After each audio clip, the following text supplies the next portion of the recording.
What a lovely day!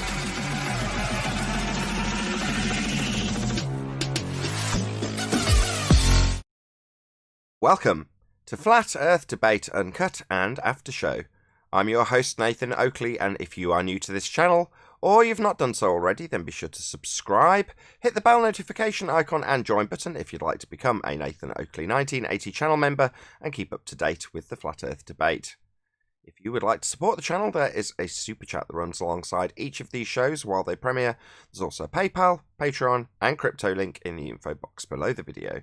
Speaking of Patreon, I'm going to do a quick shout out to all of you who do support me on Patreon, so a massive shout out to Maris, Harry Blade, Mobile Mac 777, Neo the One, Lostcat FE, Rob W, Open Minded Reese Pound, Del West Watson, Mike, Muted, Dick Earth Skeptic, Chris Hillman, NA Literalist, Maria Neelands, Unbelievable Productions, Blue Ridge Ranger, Rob H, Burn Fat Till My Stomach Is As Flat As the Earth, Nathan Thompson, The Real Gabster, Windrider, Missouri Bear, Henrik86, Liam Nedrick, Erwin Jennisons, Abraham Mohammed, Dave Rakia Gafford, Naibai, Adrian Quintana, Skeptic936, Life is Short, Fireball X, Felix Hung, FlatEarthChannel.com, Texas Mike, Edwin Johnson, Kirsten Smith, Alexander Main, Dave Rakia Gafford, David Wayne Foster, Dank,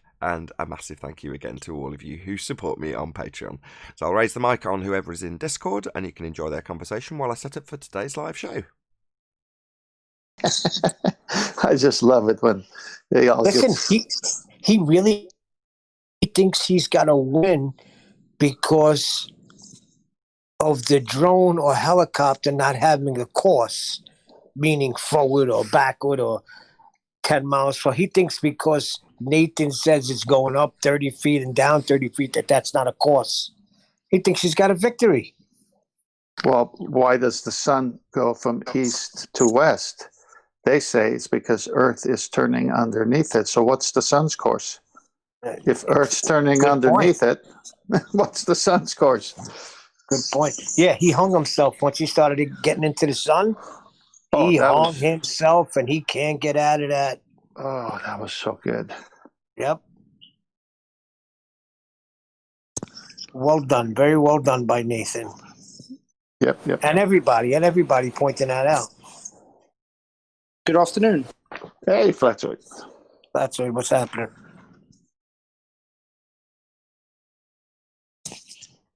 Me, just teaching Sly how to find your horizontal in the mine underground.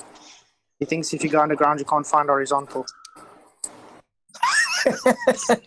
Well, last funeral I went, the casket was horizontal. Good point.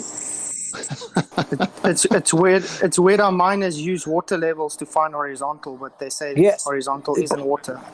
But that's because they're assuming a sphere, and every time they argue that, they're arguing as if it's a sphere already.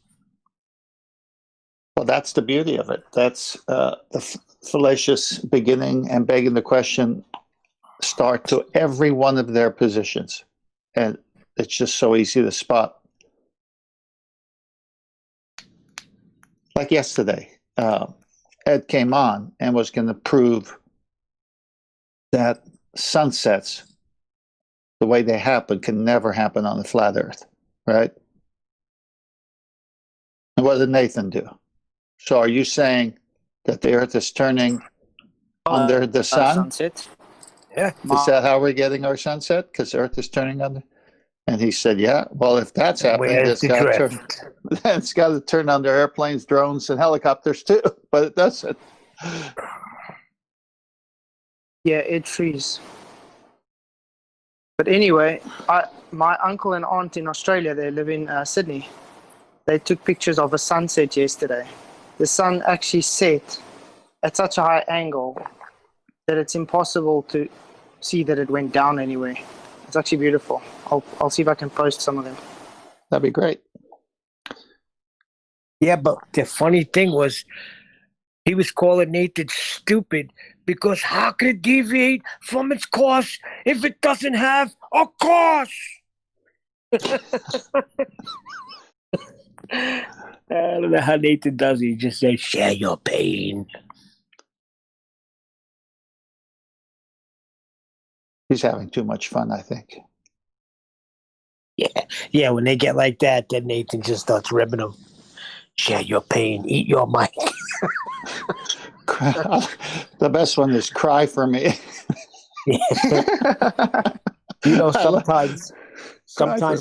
Sometimes my kids are here and they get a kick out of Nathan when he starts going off on people. But then he gets too crazy, and I gotta hit the mute button because then it's gonna come. How do my balls taste? Yeah. That part we could do without. But cry for me is epic. It's like he's got them. They thought they came in and now they're crying. But it's funny because my 10-year-old sitting there and I couldn't get to the mute button fast enough, and he hears it and you just see a smirk on his little face. I'm like, you weren't supposed to hear that. Too much. Yeah, these ballers. I mean, I'm sure every time Ed Freeze comes in, they're like, oh no, not him again. Yeah, they're mad at him. He just keeps digging their hole deeper and deeper. Yeah. Pretty soon you'll be able to fit all the ballers in one hole. Well, they are all in one hole. They all got the same stupid arguments. My son came at me the other day too with something with 2 points in the sky. It's like, it can't be flat. There's 2 points in the sky. And he walked away. 2 points in the sky? Yeah, I guess he's doing... I guess it's that southern hemisphere rotation and northern hemisphere. I think it has to do with that. I think your son is just in phase where he's trying to lie to himself to make it still a sphere. Because every argument he is bringing, what he's saying, seems more of a, it just has to be kind of argument, So maybe he'll come around soon. So what is he talking about when he says there's 2 points in the sky? He's talking about the sky. It has nothing to do with the shape of the earth. And you can't start it off by saying hemisphere because you're already begging the question. Yeah. And by the way, I have to leave early today for my golf client. So, hey, I was thinking of you yesterday because you do that sports thing, right? The coaching thing. Yeah. And we're watching the rest of the baseball playoffs as hard as it is without the Yankees in there. But I noticed that guy Altuve, he's got the yips where he can't throw the ball from second to first anymore. He's having a hard time throwing. And I was thinking of you because he's thinking about it too much. If he would just do it, he would get it, right? Yeah, that's a nice summary. That's usually the case, though. They're trying to check off these little imaginary boxes in their mind. Do this, do this, do that, then throw it. So that slows the whole reaction time off. Yeah, and he's yanking it. He's had 4 throwing errors. 4 throwing errors. That's mental. Well, I realized with my golf game, when I stopped concentrating on what I should do and just visualize, it helped a lot. I started hitting, and my handicap dropped from that time at like 217. Yeah. It was a quick drop. There is, and that is just one layer of correction that you made, but there are other layers too. So meaning you saw immediate feedback and improvement just by what you just described. Then now you're at a different level, and there's other things now that interfere, and if you can figure out those things, you'll even go to better levels of your golf. Hello. Not missing much. How you doing? Golf talk. Hey. As you're talking golf. Morning. I had some great we got through with the Coriolis, Nathan. No, we bashed all the ballers already, so we went to golf. Oh, is it golf in relation to Coriolis? I only just got here, so if that was totally related and on topic, I'm really sorry for my casting of aspersions on your conversation and its frivolous nature, when it might not have been. No, you caught us in the act of golf, and we were going to... Oh, it was just a conversation about golf. No, that's good, because... Good news! The company that I've been buying all these acoustic panels from got in touch with me yesterday after me basically e-begging them non-stop since buying stuff from them for something free. Have finally agreed to give me something for free. So originally I'm like, look, I'm a YouTuber, surely I'm worth something free. And they're like, no. you have to buy it. You should ask them. You can do a advertisement for them. Well, that's obviously that's one of the angles I tried originally, obviously, and it didn't succeed. But I knew I was going to be buying stuff from them anyway, or from some manufacturers, and I've whittled it down to just them. And I was e-begging all of them. Of course, that's in my nature. So, something for nothing, you say? Anyway, the point is that after, I don't know, it's probably been more than half a year now buying panels. Is it a year? I'm sure it's not a year yet. But anyway, a long period of time buying little bits and bobs here and there, trying to blag free postage every time I buy anything from them. And eventually, after buying several grand's worth of stuff, and I'm not even joking, because they're about £100 a panel, and I've maybe got 30 of them. So, £100 to £200 a panel, you can do the math, right? Anyway, I finally agreed to give me one of the panels that I've already got. I've got 2 of them anyway. They're like, yes, we'll give you another one for free. Yay! All right. Yeah. But that's awesome. So you're actually going to have much less sound noise. Well, it's all done. The room's effectively treated. So in other words, when I really needed something for free, when I had nothing, they didn't want to give me anything. Now I've essentially finished. Spent all my money. You have something for free now. You're basically done. But yeah, like I say, I did consistently e-beg them the entire time I was dealing with them. So I was probably a complete pain in the arse. In fact, I know I am. I know I'm the worst customer there is. I'm a salesman. The worst possible customer you can have is a salesman. I wasn't going to go there, but I'm glad you went there.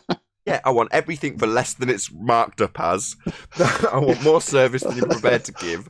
Yeah, we know how it works. We know how it works. You get it much cheaper. So we want it at your price, wholesale price. Come on.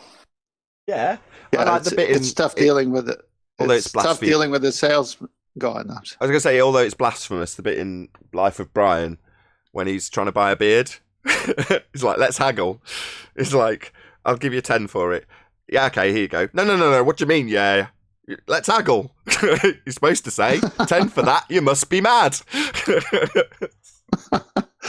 Well, when we came to the United States for the first time, it's like you see the price on whatever, the clothes, the shoes, and we would haggle. And it's like, well, no, it doesn't work that way. I go, well, it does from where we come from. I remember going into a Best Buy and haggling for speakers that were not on sale. And I said, well, when it goes on sale, what's the price? And he says, oh, it's $30 cheaper. And I said, okay, get the manager here. I'll buy it right now on the sale price. Yeah, but it's not on sale. I said, are you the manager? He said, no. And I said, get the manager. So the manager came. And I said, look, I know this is not normal, but this thing's going to go on sale, right? Don't make me waste the trip coming here. Can I just buy it on the sale price right now? He said, yeah, I'll just give it to him. Exactly. I was going to say, when people moan at me, they're like, well, no, this isn't the type of establishment. This is a corporate, blah, blah, blah, blah, blah. All I hear is, look for an angle to get a discount. What angle can I employ here? Because it's not going to be just ring it up for less on your till because it's your till, right? Well, it's not their till, it's a corporate till. Well, what angle have we got? There's always an angle. Anyway, so yeah, just to round that out, so I got a free QRD diffuser. Admittedly, for like I say, about 6 months, I've been saying, look, I'm going to make a video about this stuff eventually. I'll be making a public video, and I have. I've made several videos which I've sent to them, which might have encouraged them to give me something for free. The fact that I'm saying, look, here's what I've sent to my Patreons, and here's the reaction, and it's good, etc., etc. And they've gone, okay, maybe he's worth giving a freebie. Couple of $100. I love it. If you, I can't. I never want to pay full price. I always haggle. Well, that's how I rationalise it. Nathan, they're like, go on. They're like, can we just get this flat off for nonsense? Let's just give him something. Yeah, just get him off our back. He's almost done. He's telling us he's almost finished buying his stuff now. So just give him something for free, so he stops pestering us after the fact. Trust me, they don't until a new product comes out. Well, no, it's by the way. audio treatments. It's basic. It's very rudimentary, in fact, but the technology hasn't changed since the 30s, maybe even longer. I don't know. A long time since any of these established principles had been established, and they're just exactly the same as they ever were. Same goes for a lot of the equipment I use. Amplifiers, Yeah, but speakers. you get more panels for your studio. Yeah, that's what I'm talking about. That acoustic design is a very long in the tooth subject matter. It's riddled with voodoo and pseudoscience. I love it. Aha. But anyway, the point is that I'm basically Well, actually, done. Finished. Go on, Flat Sword. Sorry. I'm saying you're going to need more panels later on when you get your bigger studio anyway. So look to the future. Look to bigger studio. Maybe not. In terms That's when of he's teaching flat earth to a classroom. in terms of dimensions, surprisingly, although I'm in an apartment, one of the reasons I'm in an apartment, in fact, the only reason I'm in an apartment, when I bought it, any house that was in even a remotely near price range had nowhere near as big a room. So when I will release a video on the acoustic treatment in it, just because it's done and it's a worthy subject of doing a video on. Lots of other people make videos on their acoustic treatment when they're a YouTuber because they treat their rooms, and people watch videos about it like I have. I think I've watched every single acoustic treatment video on YouTube, literally, thousands and thousands of hours of it. So I can educate myself, so I don't waste money, which is the worst possible thing, right? So I will make a video, but you'll see the room is bigger than your average UK lounge, considerably so. And recently my wife's like, I want to move into a bigger place. I've got 2 kids, we need a bigger place. I'm like, okay, have a look at what there is. And unless I got £500,000, the actual space I'm currently in, I can't get something bigger, and she's realised it having looked at houses recently. She's like, they're all smaller. And I'm like, yeah, they are. That's correct. Why do you think I moved in here? Because it's bigger physically. Nathan, there's more square footage. Moving is one of the most stressful things ever. So you don't want to move. No, I appreciate that. One of my first jobs as a salesman was an estate agent. In fact, well, it wasn't one of the first jobs. It was one of the first jobs to get a job as a rep. So when I applied to be a rep for an audio company, they all told me the same thing. No, you've got no experience as a rep. So then you have to investigate, what is the road to being a rep? Well, you have to start as a negotiator, which is a basic level estate agent or realtor, someone who flogs the houses, low level grease monkey stuff in equivalent terms. But anyway, from there you can become somebody who actually lists houses. Now, at that point, you can then branch into a different field altogether, which I had to do, which was recruitment. Now, once you're into recruitment, you're then effectively a rep. So you can then approach the company you actually want to. I didn't want to be an estate agent or a recruitment consultant in the slightest. I don't want to manage whatever I had managing 50 people. I didn't want to. I wanted to be on my own. But to get to that position, I had to manage 50 people as a recruitment consultant, as temps. Fucking horrible job. Anyway, the point is, you have to take that route to get into the job that you want to end up being in, i.e. flogging stuff on the road in a fast car and driving around and flying all over the world. Because that's cool. That's what I wanted to do and ended up doing it. But you end up with a really weird route to it. And estate agency was one of them. And so as a consequence, it meant that I got to look at loads of they call it this housing stock. It's just a commodity, right? It's just an item you can flog. And it's a very different mentality when you see people dealing with purchasing very expensive items. I love guiding people through the process because people they're going to hate hearing this, penny smart and pound stupid. In other words, people will increase or decrease the price of a house by £5,000 to £10,000 without even thinking about it, just on the drop of a hat, at a whim. And they don't really consider the vast amount of money that it is. They might to a slight degree, but they really don't. And I saw it time and time again. And again, one of the reasons I'm such a shrewd negotiator is because of the type of negotiation I was taught in estate agency, because you can make tens of thousands of pounds worth of difference in terms of what it will end up actually costing somebody. But because they're not handing over that in a suitcase, they don't perceive it in the same way. It's really weird, the psychology behind purchasing big items. Very, very different to purchasing small items. People are more fussy to haggle, are more likely to haggle over £100 or £1,000 television set than they are over a house. Weird. And when they do negotiate, if someone's trying to buy the house from the person who's selling it, as I say, will potentially lob £10,000 off the price of a house. Now, if I say, well, the house was on the market for 390,000, so it's 380,000, so what? It's like, exactly, that's the attitude. The so what? It's only a very small amount of 390,000. It's like, it's 10 grand! That's a small car! That's my panels. That's it. That's like, 3 times as much acoustic treatment. Well, when what you have, I want, and what I have, you want. Meaning, when you want my money more than I want your stuff, you'll take my money. Yeah. Exactly. Let me ask you a question. Is the reception like I'm saying like Wi-Fi? Is it the same everywhere in England, or are there spots where it's hard? Because where I live, it's really not a good signal upstate. I have bad Wi-Fi here.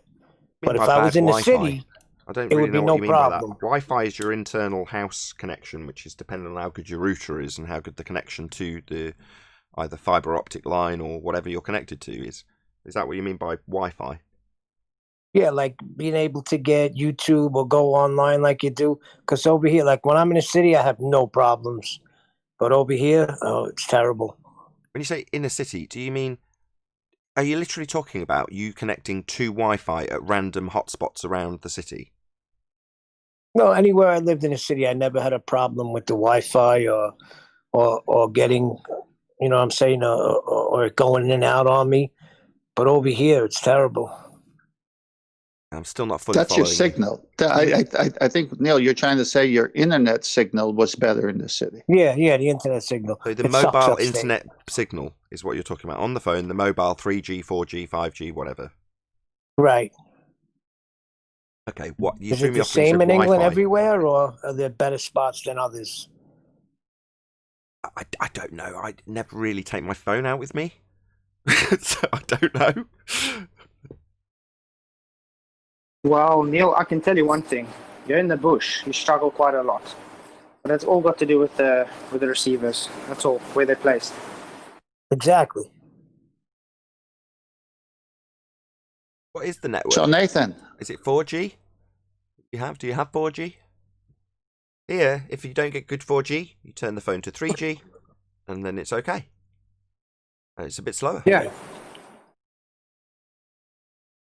So, Nathan, I got to leave early today for the golf guy, but I want to say you put a nice death to the sunset argument yesterday as well. Oh, by tying... Well, they don't know what Coriolis effect is, so they'll start making assertions about what the sun does, not realising it's a Coriolis claim, because they're idiots. Yeah, that was the nice tie-in that we were talking about when all three of us got on the show early today.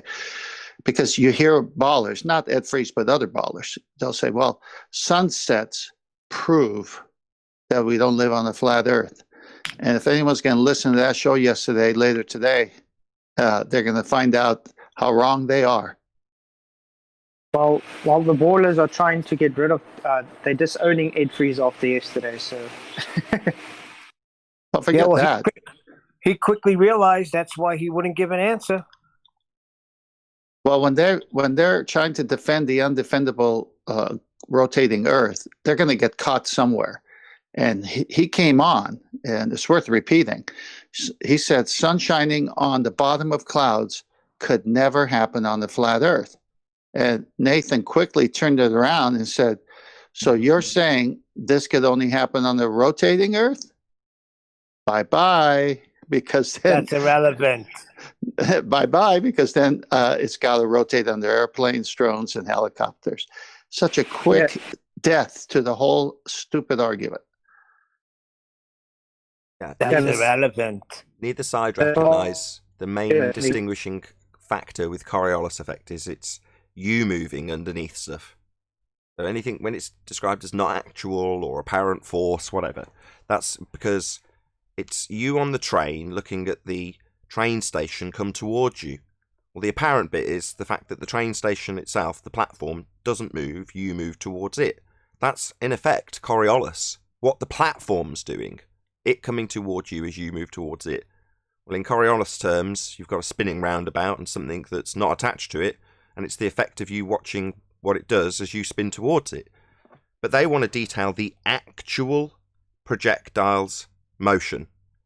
Well, the actual trajectory of the projectile you're observing, or in this case a train station platform, is irrelevant, because Coriolis deviation is the not actual movement. So the not actual movement of the platform as you move towards it on a train is akin to Coriolis deviation. The platform and its trajectory, in this case 0, is irrelevant. Now, in the case of something that's moving in a straight path as you rotate underneath it, that path goes from straight to curved from your position because you're turning underneath it. But again, it's merely an effect of you turning underneath stuff that induces it. And they always want to talk about the projectile, how much it's conserving, retaining, etc., etc. It's like, no. So we're going to have to tie them down from here on in on what we're actually detailing. So if we're detailing a projectile like a helicopter was detailed, well, are we detailing the Coriolis effect that we would observe in this helicopter, or are we detailing its actual motion? Because actual motion isn't spoken to in Coriolis deflection. Coriolis deflection is me moving towards something, like the train moving towards the platform. And it's describing the motion of the platform. Well, the platform looks like it's coming towards me. Well, that's Coriolis deflection. That's why it's a not actual deflection. Well, from now on, as soon as they start saying, well, what's the speed? What's the platform retaining its velocity at? Well, it's irrelevant. We're talking about Coriolis deflection. That's me moving towards something and it seeming to move towards me. Not what it actually does in the air, on the ground. It's irrelevant. It's a visual. Yeah, you spinning towards something or moving towards the platform. The visual effect of the platform coming towards you is akin to the Coriolis deviation that's being described. The not actual deflection. The platform's not actually deflecting. It's not actually coming towards you. You're going towards it. And in Coriolis, you're spinning underneath the thing that you're looking at. So you're moving towards it. And that's the effect that you describe when you're describing the projectile, not whether or not it's retained its velocity, because that's irrelevant. It's merely you turning underneath it.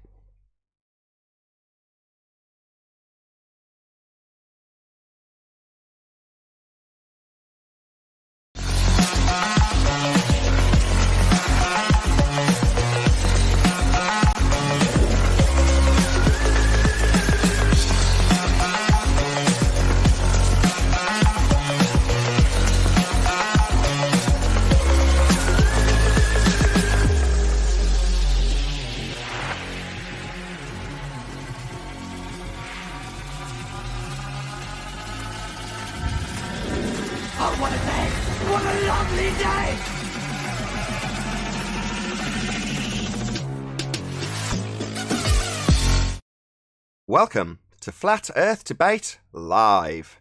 I'm your host, Nathan Oakley, and if you are new to this channel, or you've not done so already, how dare you, then be sure to subscribe, hit the bell notification icon and join button if you'd like to become a Nathan Oakley 1980 channel member and keep up to date with the Flat Earth Debate.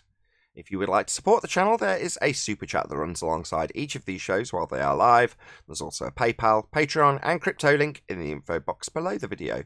Most importantly, if you'd like to join the discussion, simply mute the page you are currently watching, then click the link in the info box below this video to join the panel and express your views on the nature of Earth.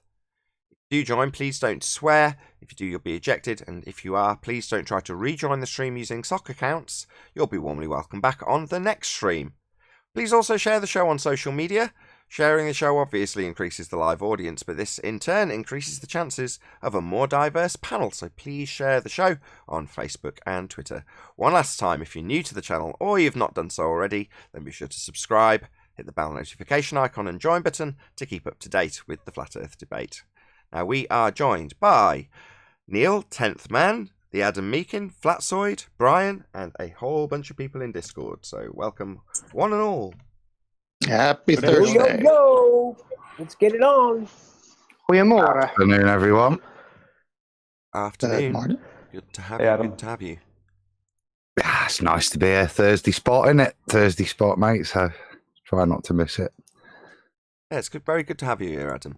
It was absolutely comical last week because, before we get into housekeeping, we had Chocolate saying on the panel and you in the chat, and it was questioned about diamond rain, and you quoted, correct me if I'm wrong, Uranus and Neptune.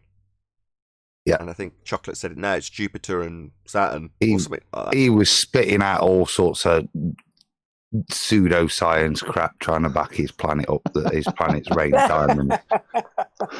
Oh, of course, and you had full-on scientific evidence of it, didn't you? I had the best picture, the diagram, so I won. A wicked diagram. Anyway, so we had pseudoscience on pseudoscience reification nonsense based on, what would you call a bullshit citation? Just a bullshit citation, I suppose. Yeah. NASA. Yeah.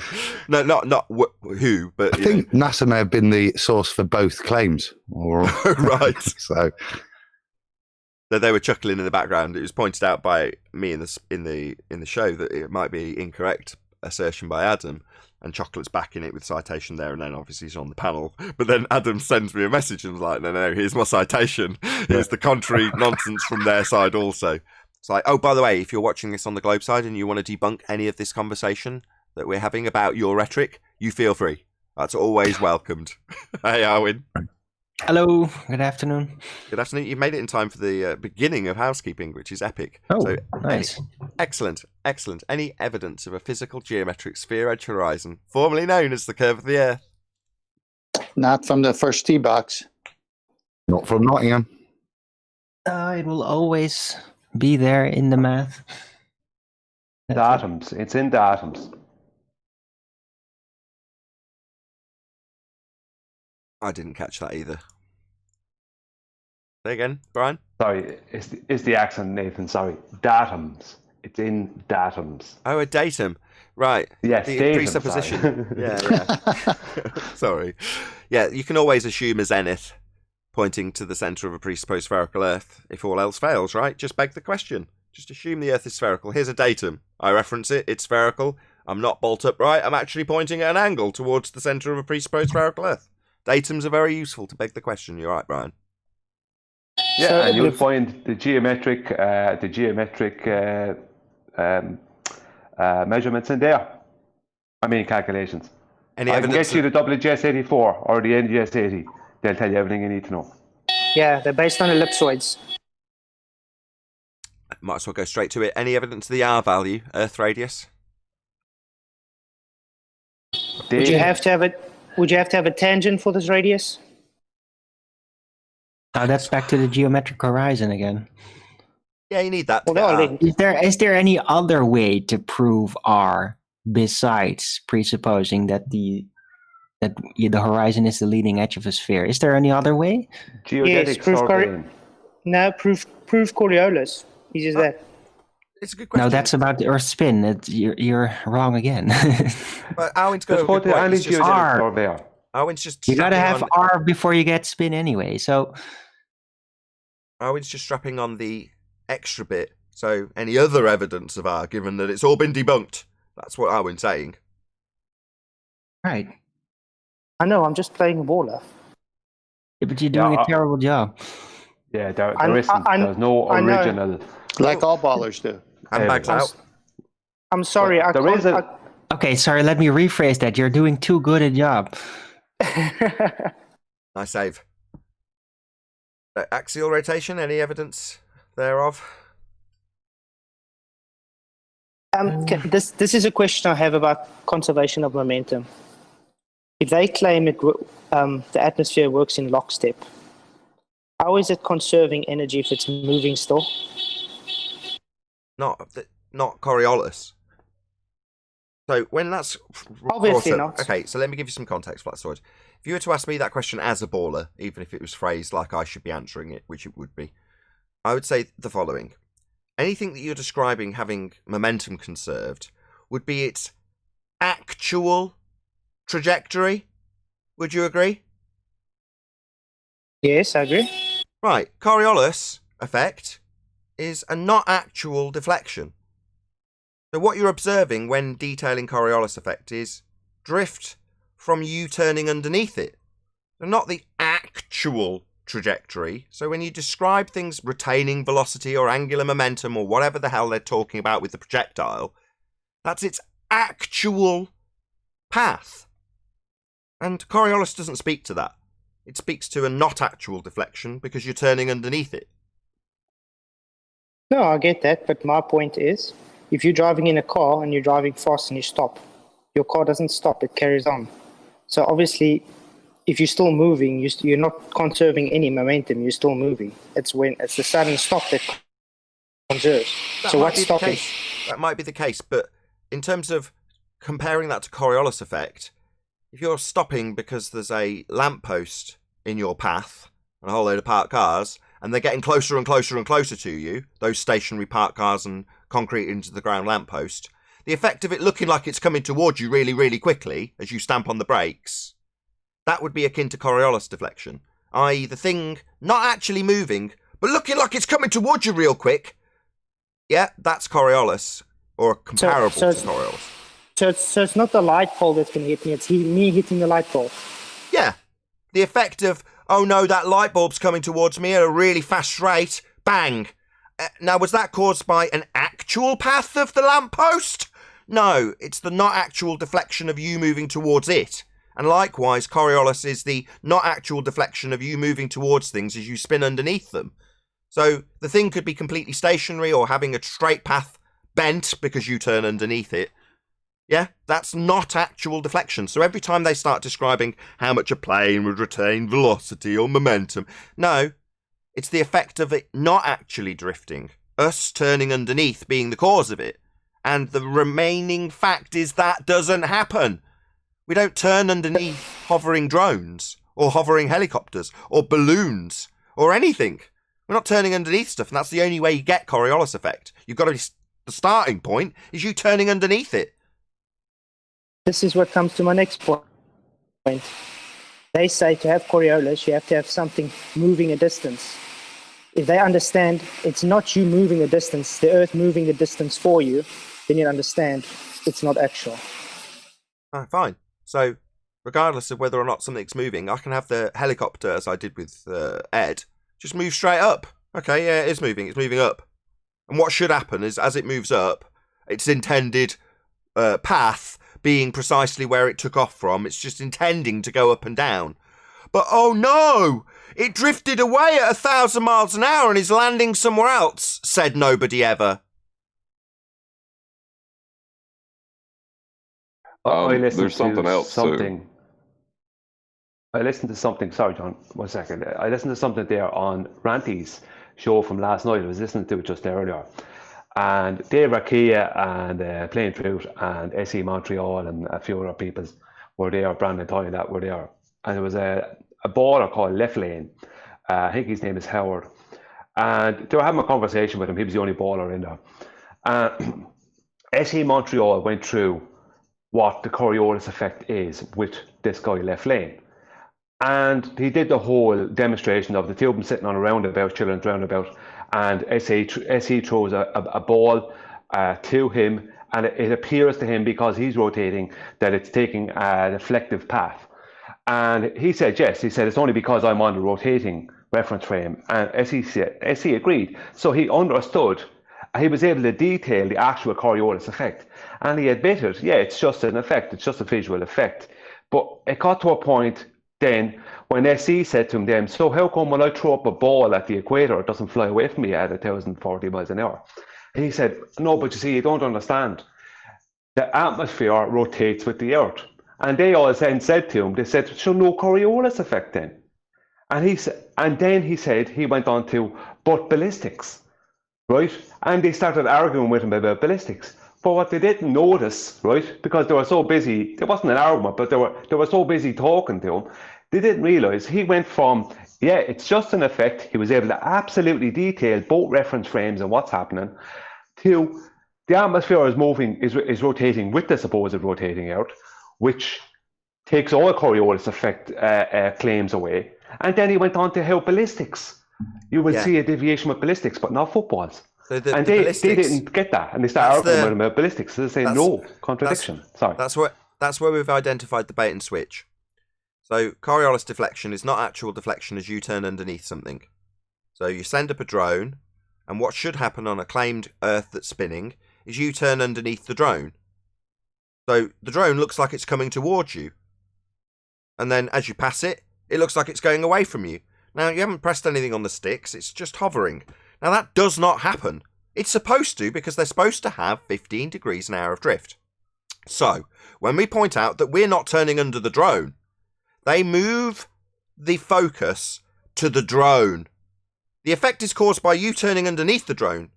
The drone could be a lamppost. So, in other words, where it is in its fixed position, the drone hovers. A day later, a guy comes along and installs a lamppost, which has coincidentally got the lamp in an identical position to where the drone was. Now, if I'm on a turning roundabout underneath the drone and I look up, it'll seem to fly away and then seem to come back round again while it's in fixed space, not moving, hovering. Now, while I turn under it in a roundabout, it moves away and comes back, moves away and comes back, because I'm turning under it. And it doesn't matter if that's a lamppost concreted into the ground or a flying drone. Makes absolutely no difference. So long as I'm turning underneath it, it appears to deflect. So the Coriolis deflection is us turning underneath. Sod all to do with the projectile. Absolutely nothing to do with its actual motion. So, if we change the example slightly, now the drone's going to fly in a straight path over my head on the roundabout. It's going to go from A to B in straight line. But because I turn underneath it, as it flies over, the path it looks like it's taking is curved. Because it's got a straight path in reality, but I'm turning underneath it. So that's Coriolis deflection. Something that's actually straight, turning, or seeming to turn, because I'm actually turning underneath it. Again, Coriolis effect requires us to be turning underneath, to see the effect because we're turning underneath, from our eyeballs as they move, turning underneath. That's how you get the effect. So when they don't have it, because we don't see that on Earth, Earth isn't turning underneath anything, it's absurd, but when we point out that we're not turning underneath anything, they then focus on the drone. Well, the drone is retaining the velocity of Earth and moving along with Earth as it spins. It's like, hold on, to get 15 degrees an hour deflection, we're supposed to turn underneath it, should be the reply. Instead, we argue about whether or not Earth is assumed to be turning and the atmosphere is assumed to be in violation of gas law, velcroed to it, turning with it, not giving them drift. So let's get it absolutely straight. Coriolis, not actual movement, just you turning underneath stuff. So to have it, we've got to be turning underneath everything that's not attached. And that is precisely what they claim. Who's interrupting me? Sorry, it's lagging. I put a visual in Master B if you want to show it so they can understand. So to have Coriolis deviation, you have to be turning underneath something, regardless of what you're observing. Doesn't matter if you're on a roundabout, observing a concreted lamppost that isn't turning with you, or an aeroplane that's got a straight path and seems to curve because you're on a turning Earth underneath it, even though that does not happen. If it did, it would shorten flight times, because we'd be turning underneath aeroplanes, and drones would seem to fly away at 1,000 miles an hour. Now, we all appreciate here, right, that a drone can't fly at 1,000 miles an hour. Right, but if we had Coriolis deflection on an Earth that spins, we'd launch a drone, let go of the sticks, and watch it fly away at 1,000 miles an hour, because we'd be turning underneath it. So it would absolutely disappear away from us at 1,000 miles an hour. That would be apparent. It would apparently fly away. Now, it's not actually flying away, it's not capable of 1,000 miles an hour, no drone is, but there's a claim that we turn underneath it. That's how we get Coriolis deflection. So when we point out that doesn't happen, they move over to the drone, and the drone retaining some velocity. It's like, well, that doesn't give you 15 degrees an hour deviation as we turn underneath it, and that's what you're claiming happens. So they start to fight against their claim we have drift.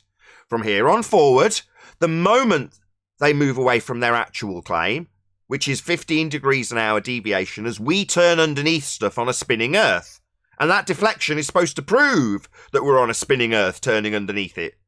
So if we've got no deflection, as is claimed by the globe, then we're not spinning. And if they say, oh, we are, I assume it. I assume atmosphere travels with Earth that's spinning, giving us no deflection. Well, you don't know your claim then, because it's claimed we have Coriolis deflection. And we only get that when we turn underneath stuff. Not when we turn with stuff that you're assuming. That's not 15 degrees an hour drift. That's not Coriolis effect. That flies in the face of Coriolis effect. So, just to summarise, Globers absolutely assert we have Coriolis deflection because what gives us it is us turning underneath stuff not attached. So they claim we turn underneath stuff not attached, and that would shorten flight times, have drones flying away from you 1,000 miles at the equator. It would mean a balloon would take off and land in a different country because we'd be turning underneath stuff. It's the only way you get Coriolis deflection, and they absolutely claim Earth has Coriolis deflection, which means they absolutely claim Earth turns underneath. You point out it doesn't, and they start focusing on the bloody bullet or the drone and how it retains velocity, pissing in the face of their actual claim of deflection. Not travelling together, moving apart at 15 degrees an hour. That's what they actually claim. So they get suckered into talking about an actual path of a bullet when the deflection is you turning underneath. Right. Nathan, you can present my screen, by the way, while you're talking about that, because that's exactly what this picture shows. It was very interesting, that guy last night on Ranties. I was listening to it earlier, because if you spoke to him in a normal everyday world sense, he would come across as an absolutely honest guy, and he was able to totally detail absolutely what the Coriolis effect was, and even admit it was a visual effect. But then he switched to the atmosphere is rotating with the Earth, and then when he was told, but that means no Coriolis, he then switched to, but there is a deflection for ballistics. It's like, but there's no deflection for a ball. And they started arguing with him about ballistics. They just missed that part where he just contradicted himself. But he literally had to lie twice. Well, when I say lie, he had to contradict his own argument twice after just detailing what the thing was, just to keep his belief going.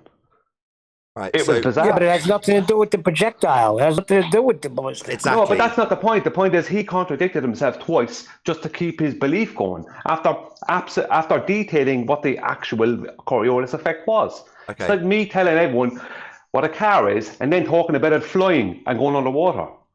Yeah, and I get it. You're describing a baller's cognitive dissonance when they explain the effect and then completely contradict it and talk about something that isn't the effect that they've just conceded and do understand. Yeah, cognitive dissonance. So Neil's just said, no, it's got nothing to do with the projectile. In this example of Coriolis deflection, that would be the light bulb appearing to have a curved path.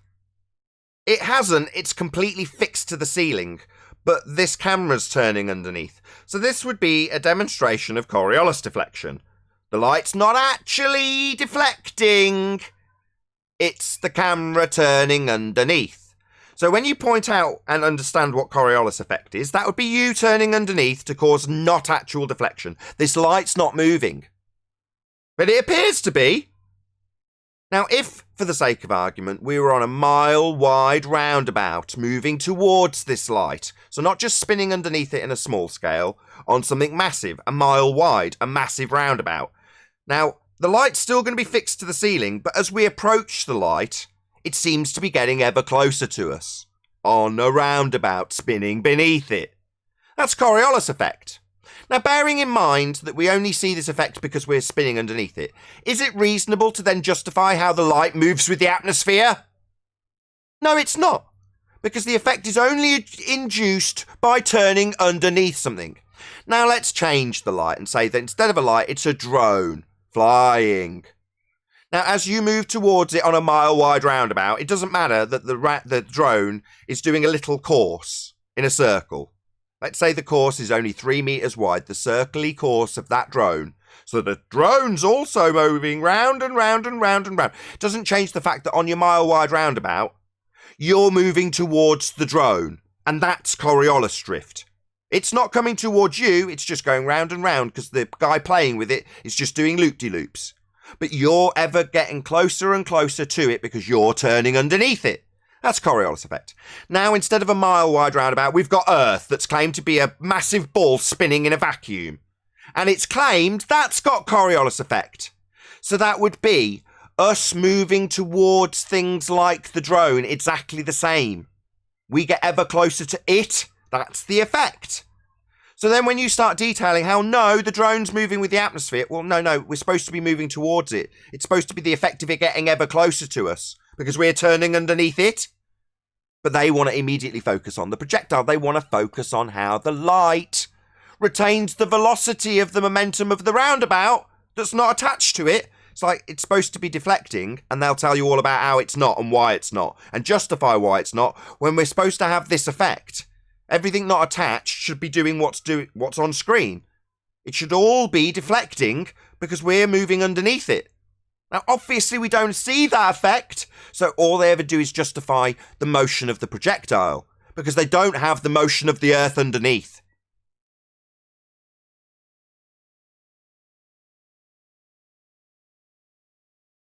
Any evidence that you can have gas pressure without a container? No. Nope. I don't want to hear Well, you any can't falsify it either. Can't falsify it. Yeah, that's because it's not real. You can't have a sky vacuum. Not without a valved system. Need a container for that, though, eh? Yeah. Any word It's called from the Zanuck valve. I was going to say, Is it talking is of it the Zanuck possible valve. to have a gas law without volume? Volume of what? A container? That's really what Space. volumes are in. Well, if space is the volume, Arwin, when you calculate the gas pressure, you calculate it based on the infinitely expanding massive vacuum. That would be the volume then, right?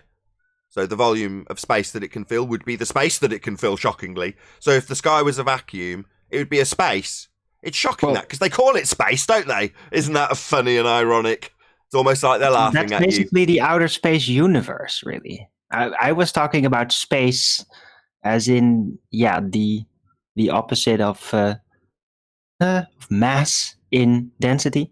Space, how much space does it take up? Space, Yeah, not volume. necessarily outer space. Yeah, that's Or volume. volume. Yeah, no, it's the same, one and the same thing, Arwin, although it seems weird now I've just boiled it down. I have done this frequently. No, you're talking about the amount of volume, aka the amount of space. Yeah. It's funny that, because they call the sky vacuum space. Isn't that funny? Because it's an amount of volume that gas could be filling, but apparently isn't, in violation of natural law. But they still call it space. So it's a space for gas to fill, called space. How ironic. Yeah, and it apparently is infinite, and it sucks very hard.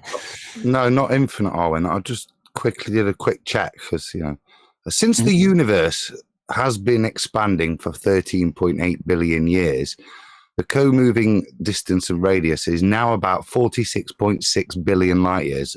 Thus, the volume is equal to 3.58 times 10 to the power of 80.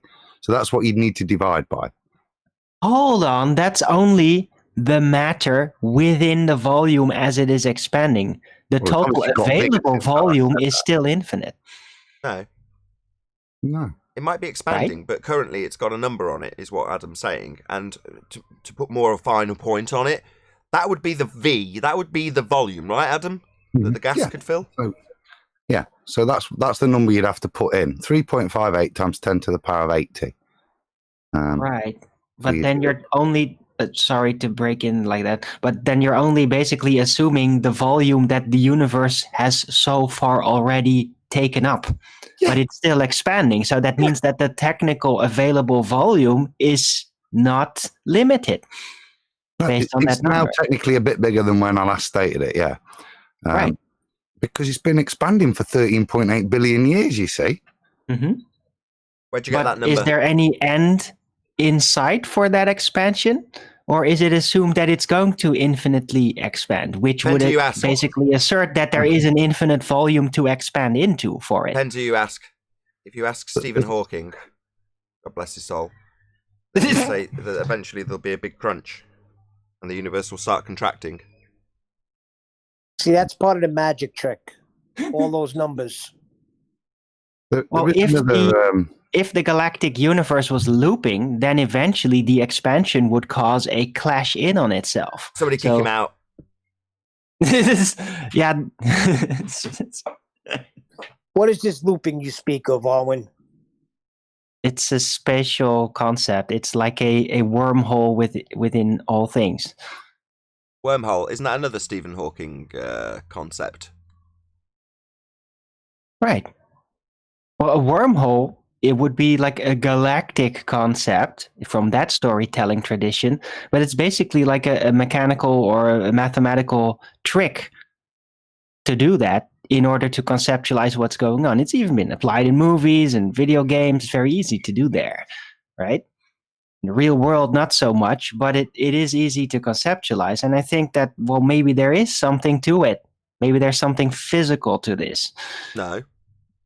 Nothing at all. We're not talking about, by the way, the galactic universe anymore at this point. But because I've held on to this concept within the rectangular looping model, yeah, I'm not really shy to even rub that concept off into the galactic concept, which is complete nonsense, by the way. But it's not hard for me to conceptualize it within that framework.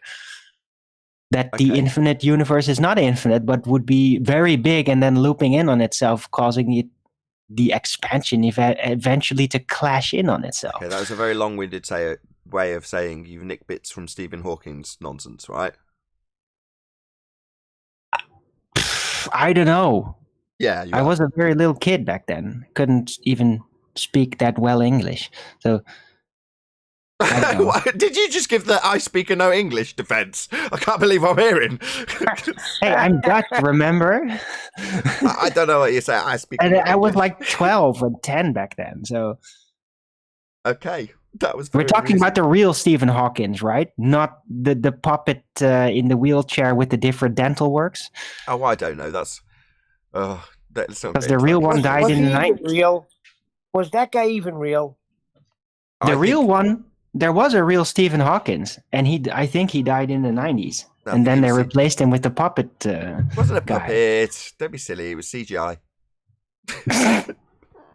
Wow. That's on atmospheric law. They got the advanced CGI from the aliens. We all know this. Let's just move on. Wait, but Nathan, I remember you took a ribbing from somebody about Stephen Hawkins. How insensitive you are. Me? Yeah, I remember somebody on the show yelling at you how insensitive you could be. Why? Because he's disabled. It's got absolutely no bearing on anything. What? Yeah. Well, okay, so whatever. It's like if someone comes up with a theory and they're Mexican, and I criticize it, and suddenly, well, you can't criticize that. He's Mexican. Yeah, I can. It's like, what? It's got nothing to do with anything. His physical ability or otherwise. Ugh. Anyway, I will immediately move on to John, who's been waiting in the wings for ages. Anyway, go ahead, John. I'll just say good morning, Will. Point to the Globers on the other side of this argument that the atmospheric law that they keep wanting to espouse has the letter R in it, which assumes gas has weight. So they would really need to demonstrate that gas has weight without using a container for that. It doesn't. It has pressure exerted on the walls of its container. It has all vectors. The gas isn't bonded, going down, go boom boom like bouncy balls poured into a fish tank, as I say, by idiots like Thunderfoot Clown. It has all vectors. Yeah, so you can't weigh gas without a container. Natural law. So therefore, it's not a natural law. Well, no, it doesn't have weight. It doesn't have a downward vector. This assertion of this universal downward vector is 105 years out of date. It's now an upward vector, just to let you know. Hold on. Now we're talking about a different gravity. Brian's just confused things. The whole gas go down, go boom boom, right? 105 years out of date. Now, if we want to move on to bending geodesics in space-time, that's far quicker to pummel. But I just want to deal with John's bit first before we just go, well, that's conceptual. It's as easy to deal with as Arwin's nonsense. No offence, Arwin. Thanks. Well, you just go, you disclaim it, right? You go, well, I've had this concept and this conceptual medium and the way it works in the concept. So it's conceptual then, not real. That's what you do with Einstein. It's bang, Einstein dead. It's really easy. Well... Not necessarily. It's just that there's not really any proof for it. Spoken like a true bowler. It's not that it's difficult to prove or anything. It's just there's no evidence for it. Exactly.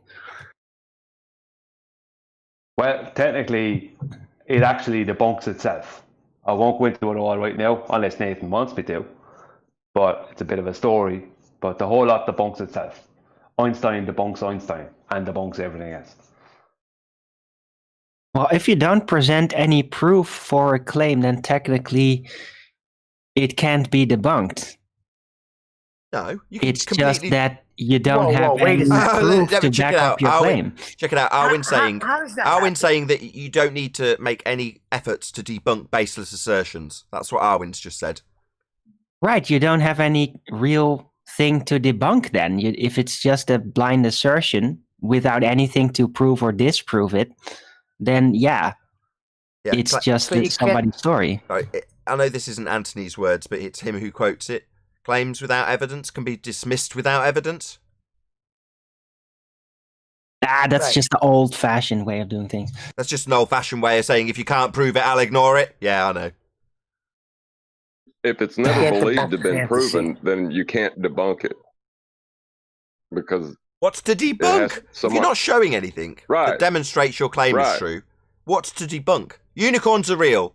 What's that you say? I'm not providing any evidence, therefore it's impossible to debunk. Therefore unicorns real. No, just a baseless assertion fallacy. Oh, no, but not therefore unicorns are real. It's just pointing at, you can't debunk this because I haven't presented any evidence. No, you guys have missed it. It's Nathan, you debunk it for me. Nathan, you prove it for me. Too soon. It all started with astrology. If you Look, want, I'll give you the full story. But if not, it'd be kind of long, so if not, I'll leave it up to Nathan. If we don't see evidence of unicorns, how would you expect to see the evidence of unicorns? You complete idiot! That's what I got. If there's no drift and we don't see drift, how would we be expected to see the helicopter that's hovering and not drifting drift? That's what I got asked by Ed a couple of days ago. It's not happening. just How would doubtful. we expect to see it? You tell me how we'd expect to see something that's not happening.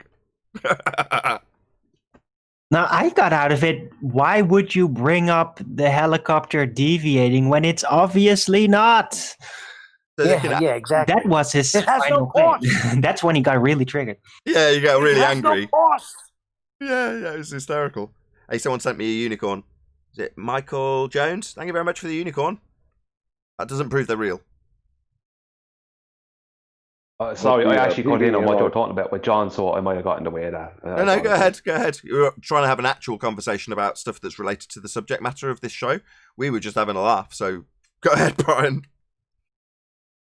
Oh no, well, I was going to do a presentation even on the show, well, not this show, on your show, but not today, like on this. How it all starts with astrology, because astrologers were the first to start taking observations of what the sun is supposedly doing in the sky throughout the year. So they had their observations taken from ground. Then Johannes Kepler comes along, he takes these observations that he got from astrology, Tycho Brahe had them, and others before him were also astrologers, and he wants to amalgamate it with Copernicus's idea of heliocentrism. So heliocentrism. So instead of the sun going around us, heliocentrism has us going around the sun. After this time, gravity turned up, okay, as a force, okay, and then after that, they decided on the speed of light. And how they decided on the speed of light, the first thing they did was they calculated the speed we were going past the sun in the southern summer and the speed we were going past the sun in the northern summer, in their belief. And they saw there's two differentials of rate. So they got a median between the two, and that is the speed of light. And that's how the speed of light started. It was a pre-assumption that Kepler's analemma was correct. Now, the problem with that is that the reason we're supposedly being pulled around the sun in an offset elliptical orbit at two different rates is due to mass attracting mass, which was added to Kepler's analemma a long time after Kepler died. But the problem with that is that's also the reason for us supposedly going around the sun at these two different rates is also the reason for the calculated speed of light, which was calculated as an average of 671 million miles an hour, right? Then Einstein comes along, gets rid of all that gravity as a force nonsense, takes the speed of light, okay, and comes up with his theory of general relativity, and E equals mc squared, right? Mc squared. E equals mc. C is the speed of light in his E equals mc squared. So what happens then is he got rid of all the mass attracting mass, and then used a calculation that was based on mass attracting mass, that was based on a pre-assumption. So the whole lot, Einstein debunks his own nonsense with his own nonsense, because his whole thing is based on the pre-assumption of a mass attracting mass calculation. That's based on the pre-assumption that the sun that the sun is stationary and we're going around it. So the whole lot is actually debunks itself. Do you understand? Yeah, he's working within conceptual mediums, divining conceptual mediums, and working on concepts that have got zero definition to begin with. Mass, right? It's all based on mass. Yeah, I mean, the very thing he supposedly done away with, which was mass attracting mass, is the very thing that gave them their supposed speed of light. So the speed of light that Einstein used is based on the sun being 93 million miles away, which was the last calculation they did. But that's based on a gravitational attraction between masses. And in Einstein's field equations, they only account for one mass at a time. So the very thing he's done away with is it's total contradiction, because the very thing he done away with, which is mass attracting mass, is the very thing that gave them the supposed speed of light, based on all pre-assumptions. And the speed of light is the main part of his theory of general relativity, and his E equals mc squared. Without that calculation, he wouldn't have those two things. Right. He's still got it described within the mechanics anyway. They just call it gravitational accretion. Yeah, but you'd have to define gravitational accretion. It's just how they say that the planets were formed. But I'm saying that that's mass attracting mass in the truest sense of the word in their rhetoric. But you're saying they've taken the concept of mass attracting mass, which is old gravity, and replaced it with the new concepts based on the speed of light derived from mass. So you've got the whole conceptual mass in both, but one's added an extra medium, the fourth dimension, and you've got that describing the light. Well, it doesn't change the fact that where you're deriving it from is mass, and you've got the entire system in a mathematical construct that can't calculate for any of the two masses at once. So you're right, it completely contradicts and debunks itself. Yeah, it's a total contradiction, a total paradox. As the very thing that Einstein done away with, which was mass attracting mass, is the very thing that gave them the original calculation of pre-assumption of the speed of light. Right. I mean, I got something. I was just before you do though, Brian. So Neil is all that's true, but as soon as you said calculations, we're into the conceptual, and to be honest, you're offering the audience a better understanding, and it's interesting to talk about. But I just want to, from a debating standpoint, we're completely describing all of these details within the conceptual medium of space-time. Conceptual. Absolutely.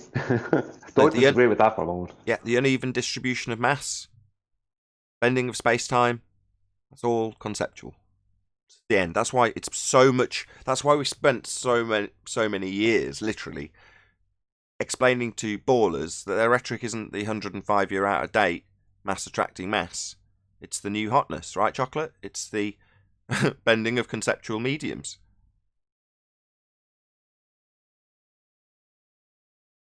Yeah, they're always trying to stick with the old and busted. Unfortunate for them. And as is so true with real cars, although the analogy is based on like an old Ford versus a brand new Merc, although it wouldn't be a new Merc anymore, but that was going to be my point. The new hotness is actually far more flimsy and plasticky and easy to break than what was considered the old and busted, which was actually a tank. Yeah? Well, the old and busted should be relinquished. It's 105 years. Come on, guys. And, we want to get to pummeling the conceptual medium because it takes 10 seconds.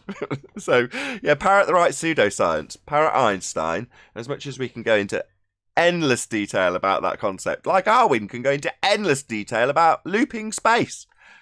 Just conceptual, though, just so we're all clear. Well, it's not been disproved just yet. Thankfully, their friend Veritasium came out to help them out.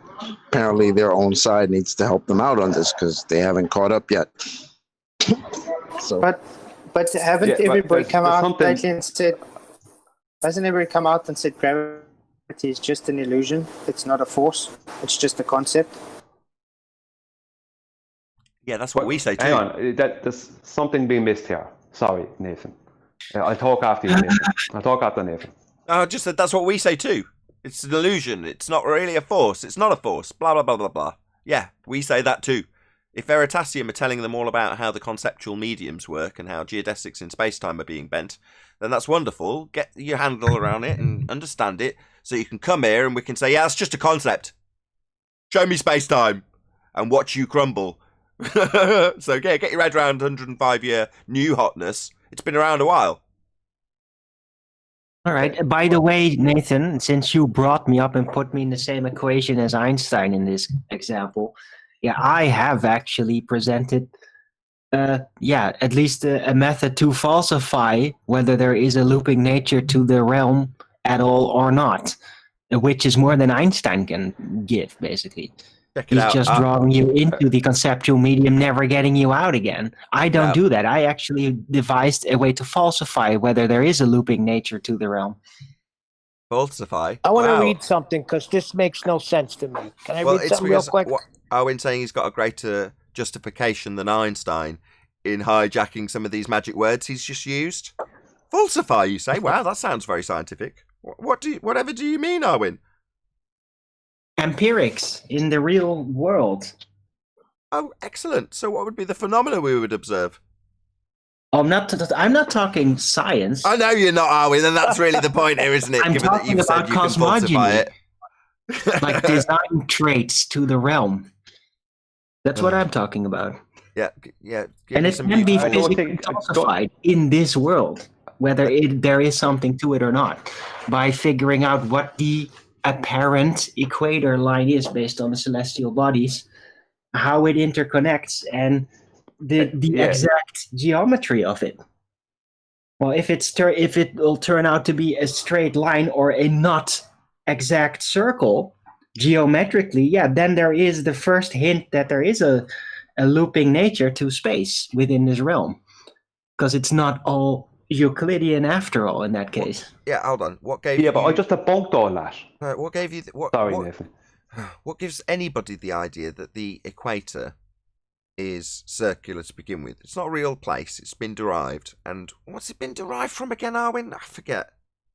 Through the celestial bodies. Oh, right. So let's debunk the assumption that we've got a spherical path that's been derived from the movement of the sun to decide whether or not the sun is taking a spherical path or a straight one.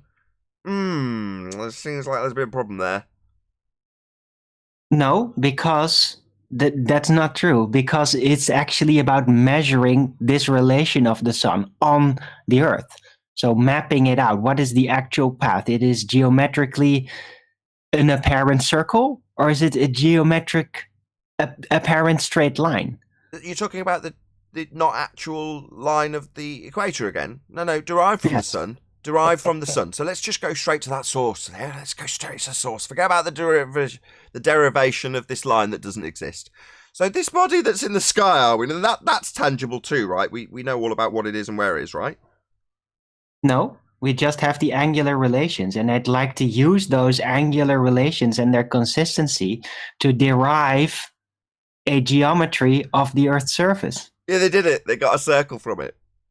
It's called the equator.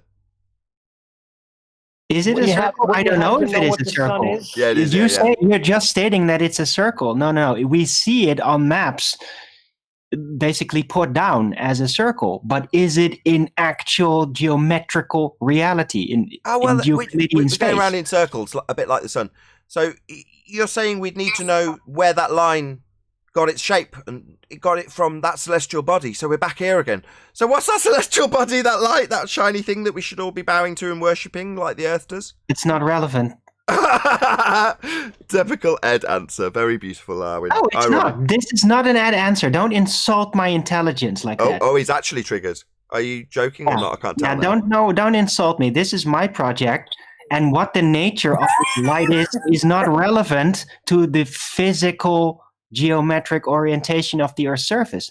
And only because we can derive celestial, angular, virtual lines on that physical, real Earth surface. But you just said it was irrelevant. It doesn't matter where it's coming from. It's just double speaking. Double speaking. I want to know the orientation of it. Hold on. You're double speaking, Arwen. I can't cope with it. on. I've got to interrupt. You're saying it's not relevant, but then it's entirely relevant to the geometry you're driving, which is pretty much my point I made. But now you've just introduced some doublespeak, which says it isn't relevant because it's my point. But then simultaneously, in fact, the next breath, tell us how relevant it is to the geometry. Yeah, this is still the same problem, Arwen. No, this is not what I'm doing. I think we need to know what the sun is first. Because you're literally breaking the context of what I'm saying. Can I talk to Owen? It's not what I'm saying. Owen? Okay. Yeah. Yeah, it is. This holographic sun of yours, if you are looking at it from different vantage points, would the angles not be different? Yes, how would you know the actual? How would yeah. you know the actual? How would you know the actual angle then? Where's the true light coming from?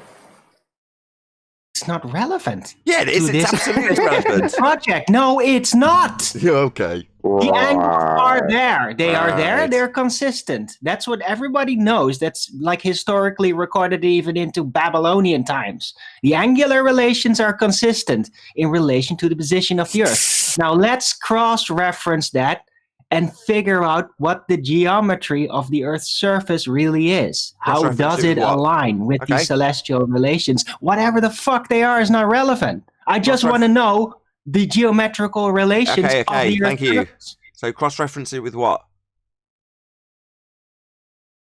With the angular relations that have been noted to be very persistent. Oh yeah, to this tangible object that we know where it is and how big it is. That's right. No, yeah, we don't know what it is, where it is. Well, there we go. Where it's coming from, but we do know that the angles are always the same. That's what we do know. No, we don't. No. Yes. No, the angles are not always the same. That's not right. I've even seen people trying to measure it. In fact, guess what? Didn't we do it? Weren't you there? If they're not always the same, then how is there such a thing as being able to predict exactly the angles of where things are in periods? Yeah, they do know exactly what the patterns are of the angular relations. And do you know it's how mapped out? It's predictable. That's how they can say there is an eclipse somewhere. There it is. Did you say mapped out?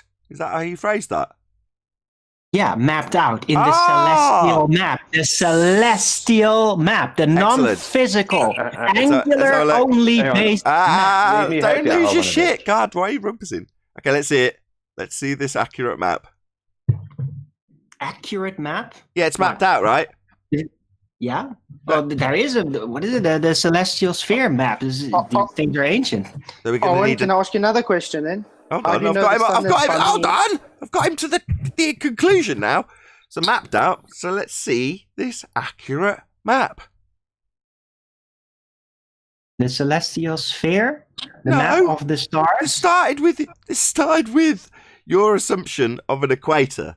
And I said, no, that's derived from this light, this intangible object. And you've gone on about how you've got accurate angles to it, therefore mapped out. Yeah? So what, we're going to take, the globe map with the equator derived from the sun? Which map are we taking exactly? Oh, you're strawmanning me. No, I'm not. You said celestial star map, not the Earth map. So, not the geometry. So not Earth map, thank you. We're talking about yes, the I heard. Strawman God, you're Earth intolerable sphere when map. you triggered. Thank you very much. You're just totally intolerable when you triggered. Thank you. So the celestial map. So where it was derived from. So the celestial lights in the sky, which is where the start of this point was deriving the ground beneath it. And you're saying not the ground beneath it then. So we're not going to be deriving the ground beneath it then, Arwen. What? You moved on. You're constantly moving the argument. I started with just wanting to know the geometrical orientation of the flat Earth surface based on the celestial lights, and then you're holding my toes over the fire over what are they? But they're not tangible objects. Blah, blah, blah, blah, blah. Yeah, so let's see. Bullshit. You're trying to frame me like I'm a glober. No, I'm not. Don't insult my intelligence. Oh God, will you shut up eventually? No, I'm pointing out your doublespeak. You're saying you can derive the geometry. Don't insult me, Nathan. God, you're totally triggered. Don't insult me. Either you can derive the geometry of the ground beneath, Arwin, or you can't. When I say, can you? Let's see it. You say, no, it's only the celestial map, so not the ground beneath. Which is it, Arwin? You can or you can't? Yeah, you're mixing up two different things that are not in... You shouldn't fit these things in one sentence. That's not what I was doing. Yeah, I totally agree. You're discontorting my words like I'm a baller, like you can do that very easily. You can with them, because they're idiots. I'm not. Don't discontort my words and my meaning. Okay, I'm not talking about a spherical georientation. Take a breath. Right? Oh, you're going to talk through me? You're going to funny mute me as I actually rebuttal? Come on, man. Relax. No, not relax. You're insulting me. I'm not going to relax while Nathan is insulting my intelligence and comparing me to head. And then he's not trying to insult your intelligence, are we? You know he that. is. He's putting words in my mouth. Things that I didn't say. I don't like that. Yeah, don't do that to me. Can I ask you a question, Owen? How do you know your sun that you have there is the same sun I have got here, if it's just based on holograms? You don't. So then how do you base angles on it? How are you going to get a derivative of the ground beneath it then? That's the point. Has no relevance. Yeah, but then you can't derive the ground beneath it, which is the whole point of this conversation then. If it's got no relevance, how are you going to derive anything for the ground beneath it? You can't. Because the sites are consistent. The sites are consistent. They don't change in the same spot. Like, oh, look, suddenly the star rotation, the points where the virtual axis is completely different now. No, that never happens. Okay. So there is a consistency between the Earth's surface and the celestial... 5 more times, maybe. Say it's consistent 16 more times, maybe. Okay, so you can then, given that these accurate and consistent angles can be derived, so you can derive the ground beneath it then. Like an equator. Oh, you can derive the orientation of one flat mass on the Earth, one piece, and compare it to the other. And then, using the celestial relations to try and figure out what is the Earth-Surf connection. Map it out in Euclidean space. I think I understand what he's saying. Can I understand what he's saying, I just don't agree. But there we go. Well, the point was gas pressure without a container. I don't know how we got on this. I brought up looping outer space universe. That's why. And apparently that was a big no-no. So Nathan. No, that was actually my fault. What actually happened was I compared Darwin's use of his model to Baller's use of their model, and then he got very angry and was like, "Don't compare me to idiot Ballers." And I haven't questioned his intelligence ever in this debate. Yeah, I get very pissed off when you do that. I'm not questioning your intelligence at all. But there we go. You're just taking it personally. Now I am. I'm saying you're taking it personally. I agree with that. I'm not deriving a sphere or a physical geometrical shape of the entirety of the Earth. I'm only trying to orientate the Earth's surface in relation to the rest of the Earth's surface using the celestial angular consistency as a guide. That's complete doublespeak. I'm not trying to derive it. I'm only trying to derive it. Oh, that's not what I'm saying. That's what you just said. Listen back to your sentence. A shape of the Earth. I'm only talking about say something on the matter, Arwen? The surface relations. Yeah, the surface relations. That would be the ground beneath. You're saying I can't derive the ground beneath, but I'm going to use it to derive the ground beneath. You're double speaking, Arwen. No. Anyway, let's move on. And we've held your toes to the fire enough. I'm just saying not spherical geometry, not the entire shape of the Earth, only the surface orientation.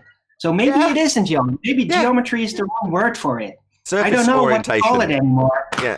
Using the word surface orientation isn't going to change the fact that surface orientation basically means the layout of the ground beneath, right? Calling it surface orientation doesn't make it any less obvious that you're saying the ground and what it's laid out as. And you're also saying you can't do that with it in the same breath. Well, there would be another element to it, besides deriving, orientating with the celestial. And I'm not going to be very detailed in saying it perfectly correctly, so don't grill me about this, please. But when you're doing that, it's also very important to basically put a physical ruler from one spot to another to actually get the literal spatial orientation Please between. Drop it, but you're going to go on for the next 4 minutes to get the last word in. I was willing to drop it, and then you were like, no, I'm just saying you can derive the surface orientation. It's like, yeah, that's the deriving the layout, but you wanted to use different wording to get the last word in to make it seem like something that you're contradicting yourself on and saying you can't do it. Done yet. You still got to put the rulers in there, the physical rulers, to compare the locations. See, so not just only deriving none of it is from going to work, though, Arwen, and I tell you why. Because everything is always refracted. The sun is in a refracted I'm just going to have to position. do a hangout about this because I can't do any of that. Don't rumpus everyone, Arwen. Anyway, Brian's trying to speak to you. Hello. Go ahead, Brian. Thanks, Nathan. I was just trying to say that the sun is in a refracted position. So everything else has to be in a refracted position. You can never figure out where anything is. So your angle to it is your angle to a refracted sun. Arwen left. So I understand what he's talking about, but you will never get an accurate map with that because of refraction. Even if that worked, because of refraction, it won't. You understand what I mean? Well, in the globe model, it's refracted, but we'll maybe come to that in the after show. So with that, I'm going to say, first and foremost, a huge, massive, enormous thank you to both Discord and G+ panels making today's live show possible. If you are watching this on either Nathan Oakley 1980 or Nathan Oakley premiering streams, then stay tuned, as there will be an after show to follow. Unfortunately, if you are watching this live, this is where we bid you farewell. A huge, massive, enormous thank you to all of you shared, smashed the super chat, commented, and all that good stuff. Be sure to check out nathanoakley.com and the Flat Earth Debate Forum to keep up to date with the community debate. Once again, stay tuned if you're watching on either premiering stream. I've been Nathan Oakley, and I'll see you all in the next video.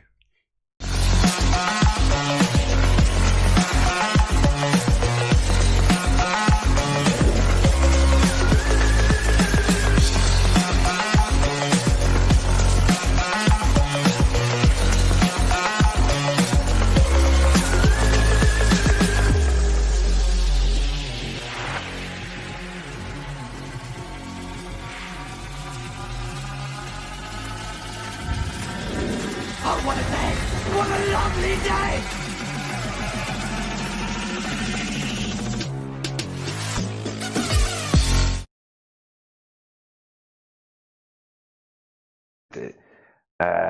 But Arwen would run into the same problem doing that also.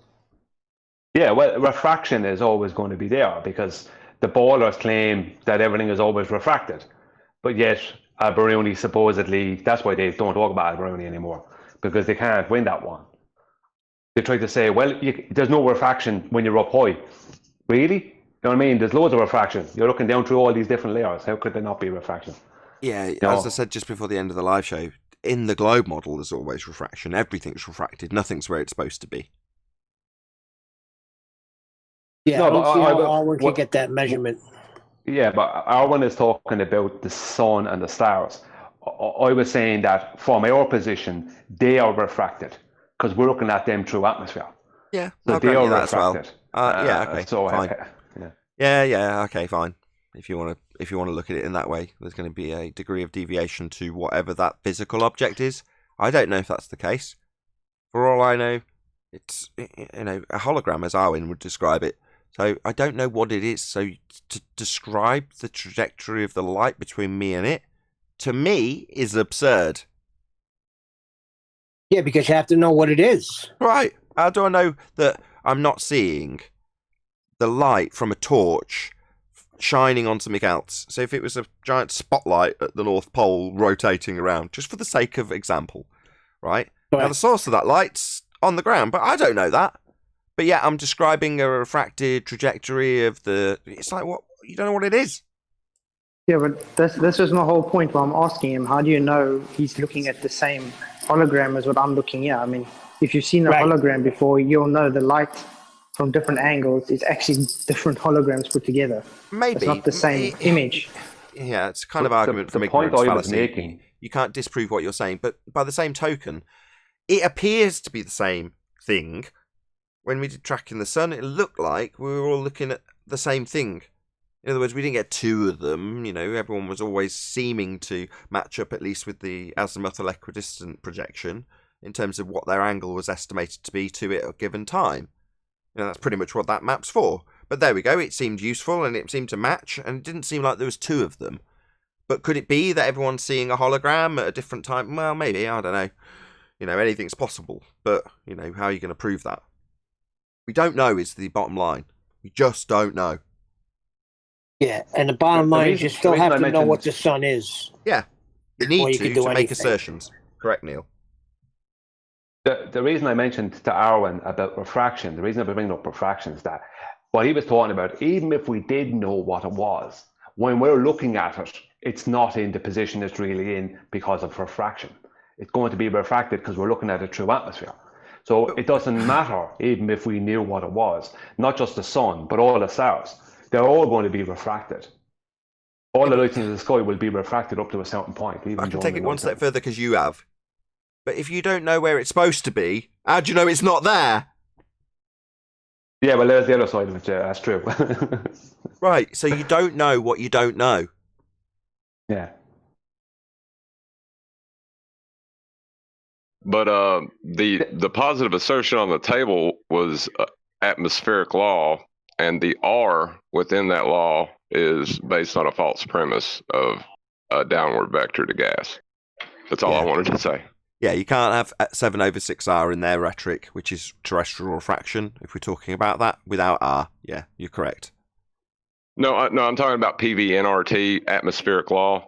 The R is a downward vector to gas within that law. It's the Boltzmann's formula. Oh, okay. What's that V part? R is the gas constant. Yeah, I didn't recognise it either, Chocolate. I immediately focused on the V2. So, yeah. But R is the gas constant in that PV equals NRT. Boy, Owen got the upset R today. is He based took on it the very Boltzmann personal. formula.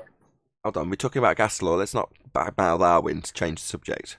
John and Brian, feel free to continue. Sorry, Neil. Thanks. What was the assertion you heard, John, about R? I was just getting everybody to stop dogpiling R1. No, but you said something. Yeah, I know, but you were saying something about R. You said R. You got an assertion about the R in the PV equals NRT. What was the assertion you heard about R? No, the R is a representation of the Boltzmann formula, which is a downward vector for gas. It makes the entire equation faulty. But it's not. The R is the gas constant, at the constant rate the gas molecules are moving in all directions. Has somebody told you that the R is akin to the Boltzmann formula? Well, that's what I looked at. Just an average amount of energy for an ideal gas. The N is then the multiplier in terms of how many molecules are there. But it's just a average amount of energy so that you equate the pressure because you multiply that by the temperature. It's just the relationship, but it's an average. But it signifies to me the energy within the molecules. I'm just trying to connect this to how a baller would use it, though, Adam. So just try and bear that in mind when I ask you the next couple of questions. So when you said it was the pressure, i.e. the force all vectors of the gas would exert on the walls of the container in this example, where would a baller get the downward vector and insert it in for John to be under that impression, would you think? How do you change all vectors pressure into downward vector only? Do you think? Or don't you know? You might not know. I don't know.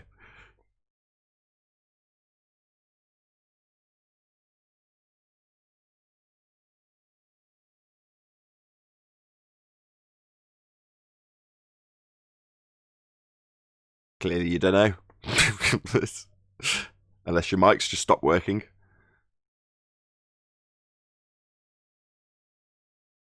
Is anybody there? think Adam's mic stopped working. Oh, sorry, are you talking to me? Sorry, I thought you was... No, I was talking to you. I'm trying to preemptively figure out how you'd get the R in PV equals nRT to relate to a downward-only vector. How would a baller make that transition? That's what I was just having a quick wiki looking at Boltzmann. Again, Boltzmann's is the proportion factor that relates to the average relative kinetic energy of the particles in a gas. So what he seemed to be implying was that there was this derivation included a downward vector, but it's derived from the gas behavior. So I've got it. I figured it out. That's defined. I figured it out. So when they say the energy, they would just take that and insert downward vector and say the energy in this example is the gravitational pull towards the ground, as opposed to how it's actually qualified, which is the pressure, i.e. the force in all vectors. So they're just going to change that when they see that there's a force involved somewhere. They're just going to arbitrarily change it to a downward vector, I would assume, right? Maybe not. I don't know. I'm lost. I'm lost as to how you could crowbar this in. It's not in here.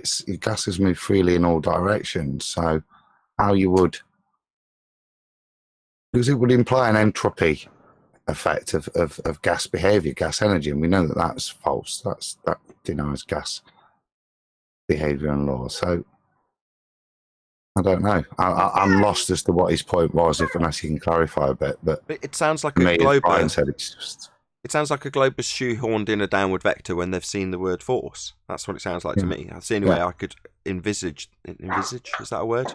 Them shoehorning it in, or crowbarring it in, as you put it. They have, and they've used buoyancy to say that it's both going up and down. With PD. Shit. Let me get my facts together. If they're shoehorning it in even with the word buoyancy, so it's automatically assuming gravitational downward vector. Buoyancy has G in it, so but then you're outside of gas behavior. Then you're not dealing with gas behavior. You're dealing with relative density. Yeah, so they do. They shoehorn in G. They shoehorn in G where they see a force being described. So the force that's being described isn't explicitly described when you detailed it earlier, Adam, as the force in all vectors pressing on a container. It's just the force that's being described. Well, they can just take that and go, all right, then, well, definitely gravity and buoyancy then. We won't even say gravity because it's obviously being crowbarred in. We'll just say buoyancy and say that that is what's being described in that particular force. I think just exactly what Adam said is what I was going to say a couple of minutes ago, before John came in, was that I believe that what Boltzmann and other people throughout history, they recognised density, but without maybe realising it. But they recognised, maybe they did, I don't know. But they recognised density of gases, so they might have recognised that certain gases tended to stay lower than others or something like that. That's the only way they could, as Adam puts it, crowbar in G. It'd have to be true density. Yeah, they've got to either unintentionally or intentionally ignore which force it's being described. Well, that's what they do all the time. That's why I can just jump to that conclusion of how that's occurred, how John's come to that conclusion. Not that it's your conclusion, John, but... Sorry, Adam. Sorry. No, it was Brian. Sorry, Brian. Sorry, I thought you were finished, Nathan. I was just going to say, it's not actually Brian's conclusion to come to. It's just, he's just airing what a baller has told him, presumably, or how it's been expressed to him. I think Quantum Eraser's answer is the best answer. To ask him for a citation where gravity overcame entropy. Yeah, they won't get one. Yeah.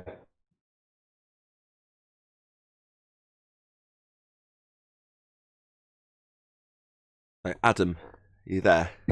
Yeah. So I'm go on.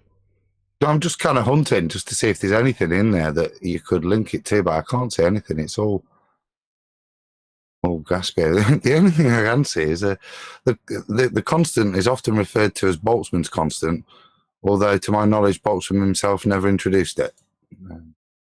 Another one. Odd science things. But other than that, I can't see anything in there as to why you would even make that claim. It doesn't. I was going to change the subject slightly, just ask your opinion on my thoughts on moving forward with Coriolis, as we've made a bit of ground. You're up for it? So, yeah, my favourite topic. Yeah, not mine either. I can detect your tone.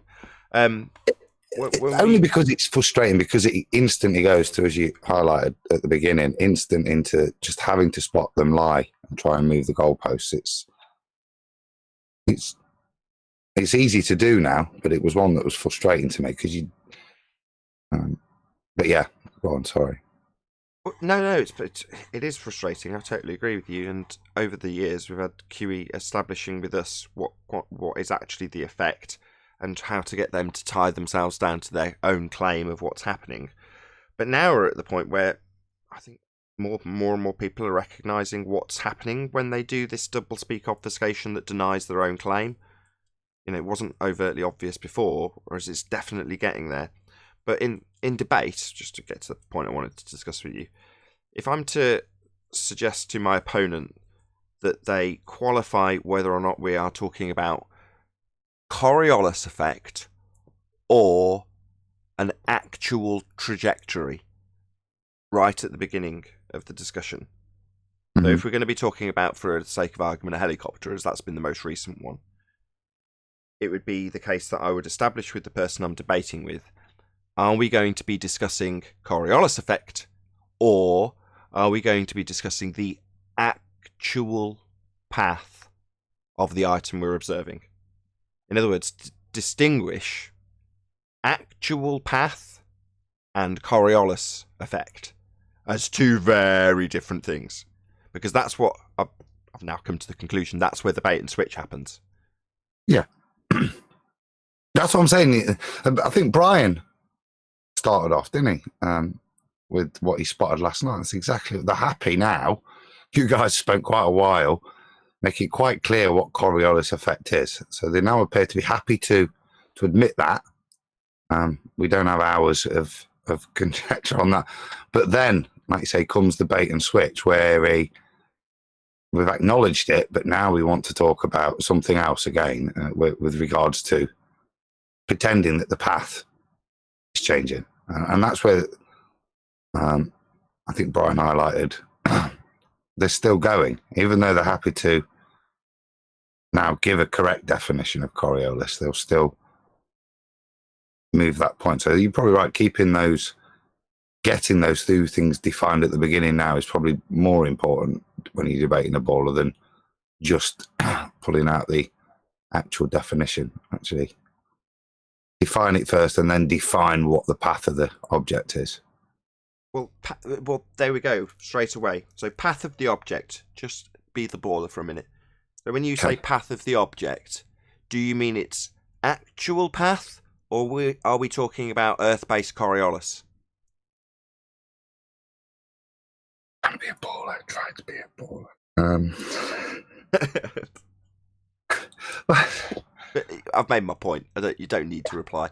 I mean, the point is that as soon as you start talking about the path of the thing we're looking at, so in any example, there's going to be a lamppost, a drone, a helicopter, a ball, a bullet, whatever. There's going to be something we're looking at, right? And it's going to have a path.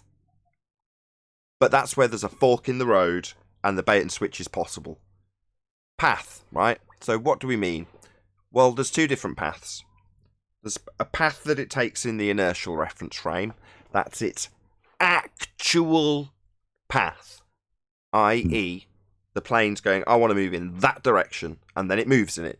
Actually moves in it. It powers up, moves that way. That's actual direction.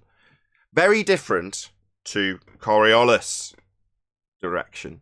So the Coriolis direction, if you will, the path it takes when you're describing Coriolis, is what you see it seem to do. So you're on a roundabout, underneath it, watching it as you spin underneath it. Now what you're observing, because you're spinning, isn't really what it's doing. Now that's its not actual path. But it's still moving, right? You're moving underneath it to make it seem like it's coming towards you. Well, that seems like it coming towards you is its not actual path. Well, that's where they take the claim Earth has a deflection, not actual path of things not attached, and change it into the actual path that they'll argue about. So there's the bait and switch. Yeah.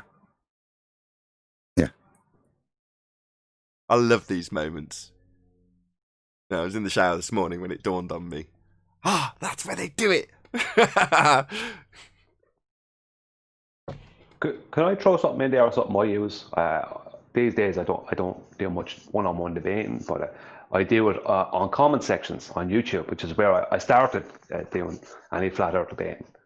And I'll ask them, is the Coriolis effect a visual effect? And if they say no, I'll say, well, where would I observe the Coriolis effect then? In your model. And then they start telling me where I can observe it. Or they don't reply. To observe is visual. So it's just a little catch for them.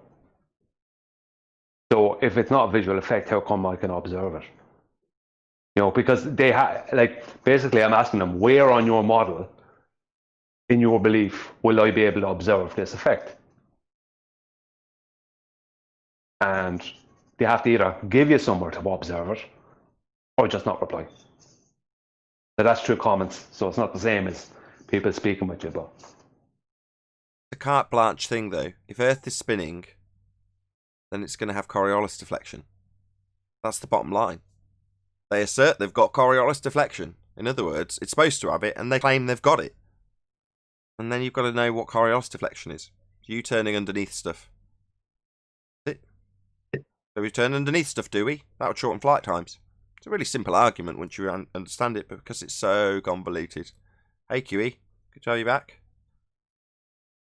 Hey, QE. Hey, boys. Afternoon, John. I don't know why, but I actually like this argument. It's weird. I think it's just the fun of watching them flail, trying to argue it and deciding which way to argue it and debunking it at the same time while arguing it. I think it's just fun for me. QE, you got a couple of minutes? Are you in a good mood? Hopefully you're in a good mood. Is that breakfast? Hello? Hello. Hold on a second. Go ahead. You had a request? Yeah, kind of. Well, I wanted to discuss something with you. Just an observation I made watching your last show. So, your last show was with a fundamentalist religious zealot, and towards the middle part of the show, you were telling him, quite specifically, that the sky is a vacuum. Remember that? Yes. So he's saying, no, the sky's not a vacuum. You're saying, no, the sky is a vacuum. Now, don't get me wrong, I appreciate that were you to do what I'm about to suggest, he would just say, no, what I mean is a much lower pressure zone or something like that. But at that point, he was actually saying, nah, the sky is not a vacuum. And you're actually saying, no, sunshine, the sky is a vacuum. That was actually what was occurring for the audience. Now, I'm not 100% sure from the other side of the camera, so to speak, whether or not that's overtly obvious to you, but it was really obvious. I think I know what you're going to say. Go ahead. Say again? I think I know what you're going to say, but go ahead. I've said it. That the conclusion was in there. If you want me to summarise it, I can. Please. So the summary is that because the fundie has essentially doubled back on their own claim, you're left in a position where you're overtly declaring your opponent's position to be true, and he's overtly relinquishing his actual claim. You with me so far? Yeah. Yep. So would it not be prudent, this is where I asked if you're in a good mood, at the point where your opponent's saying, nah, sky's not a vacuum, to just welcome them to flat Earth or something? I could have done that. I get what was going on. So for the audience's benefit, obviously we're recording. For the audience's benefit, what's occurring is, in the same way as Earth's supposed to turn underneath stuff at 15 degrees an hour, causing it to seem to drift away from you, like 1,000 miles an hour at the equator. In other words, drones can't fly at 1,000 miles an hour, but if Earth was spinning underneath them, they'd seem to drift away from you at 1,000 miles an hour, giving the impression it's flying away at 1,000 miles an hour, appearing to fly away 1,000 miles an hour, meaning it would actually fly away 1,000 miles an hour, because you'd be rotating underneath it. That's their claim. So when you point out that we don't rotate under drones at 1,000 miles an hour, they are then in a position where they have to argue against their own actual claim, because it doesn't happen. We're supposed to rotate underneath, and we don't. So they start to argue against rotating underneath, as weird as that sounds. So in that example, not with the same as QE's gas pressure without a container, but in this Coriolis example, you're in a position where you're having to tell your opponent what their actual position is so you can pummel it, right? But you spend 90% of the time with your opponent saying, really weirdly, no, we don't have 15 degrees an hour deflection. In fact, here's an example of no deflection. And you saying, no, you're supposed to have Earth turning underneath. Or in QE's example, the opponent going, nah, sky isn't a vacuum. And QE going, yeah, it is. It's supposed to be 10 to the minus 17 torr, most powerful vacuum known to man. So QE's actually seemingly, to an audience, an uneducated audience member, fighting the position that the sky should be a vacuum, and the globers saying, nah, it shouldn't be. That's because you hit the spot with that, don't you? When, as you outlined a few there, that the only way for them to maintain the reason that you don't see the thing that they said you should have to see is for them to come out with fantastical tales such as lockstep rotation, Velcro atmosphere, tangential speeds. All of these reasons are to describe why you don't see the thing that you should see, because we are rotating. It's fundamental to their claim. And, well summarised. They don't have the thing they claim they should have. We don't turn underneath stuff to see it drift. So what are you going to do? Make it drift underneath? Make Earth spin? Well, you can't do that. So what you do? You defend why it doesn't. But somehow we've ended up in a position where we've spent so long trying to educate them on what their position is. Some of the idiots like Simon Dan come along and think we're actually taking that position. And I, until now, didn't have a good example to say, no, if I just took this, say, 3 minutes of QE's show, to the untrained ear, or to the trained ear, literally QE saying, no, it is a vacuum, and the other guy saying, no, it isn't. If you were to come along and you didn't know who they were, and you say, right, who's fighting for flat Earth and who's fighting for a globe Earth with a sky vacuum, you'd go, well, QE's fighting for a globe Earth. He's saying the sky's a vacuum. The other guy's going, nah, it ain't. You know, that's literally the scenario. They play that exact circumstance to their advantage, which is to say they end up getting us to fight against their claim that doesn't happen. Another good point, and somebody else brought it up too, and I was thinking about it. What happens is sometimes I don't context it right, because I'm actually trying to point out they don't know their argument, so I have to stress their argument. Like I said, well, the Earth is an open system. Well, the Earth isn't an open system in from my perspective. So I have to remember to, according to your paradigm, the Earth is an open system. You see what I'm saying? No, you can't. You can't do that. You know why you can't do that? I have to do that. No, you can't. Because the moment you start prefacing your position, that would mean you've got to lead in to the next conclusory statement, which is to say, I would make the statement as follows. My position is the Earth must be contained for us to have gas pressure. However, your position is that the sky is 10 to the minus 17 torr vacuum. Now, before I finish that sentence, what's going to happen, QE? I don't know these days. They're going to interrupt it. They're going to interrupt. They're going to fundamute it. I'll tell you what. We'll give an example here. Why don't you have? We got any ballers in Discord? We'll give an example of how it's going to go now. Got Virus. He's normally fairly malleable and he's a good guy, or seems to be sometimes. Anyone but Ed. No, good guy. Virus is all right. Ackham Virus couldn't tie his shoes without a fleet of slobber nurses. Okay, can we not Don't know poison what the well? Coriolis is. Any ballers don't have to be a cum virus if he's not around or not willing. We're going to be nice to you. You're just going to be an example. Nobody's willing. Don't blame them. Ackham Virus, how can you have gas pressure without container? Oh, we go. We got Mold Man. Yeah, Mole Man. Did you write any more messages about me? No, I won't ever. Oh, we're all good then. I hope it goes both ways, but yeah. Yeah, we won't okay, go, so say your thing. Go back there. There's water under the bridge. Don't do that shit again. All right. How do we have gas pressure without a container? I thought Nathan was going to say his sentence, and I won't interrupt him. No, just be yourself, right? Oh, okay. I would say that the universe is expanding, so there's pressure that's expanding. So the universe is expanding. This is good. What's the universe expanding into? We'll get there, Nathan, to be patient. I don't know. You don't know. Yeah, I can't. No, there's no way for me to know that. We can't see so far, so I don't know. There's no way for you to know it's expanding.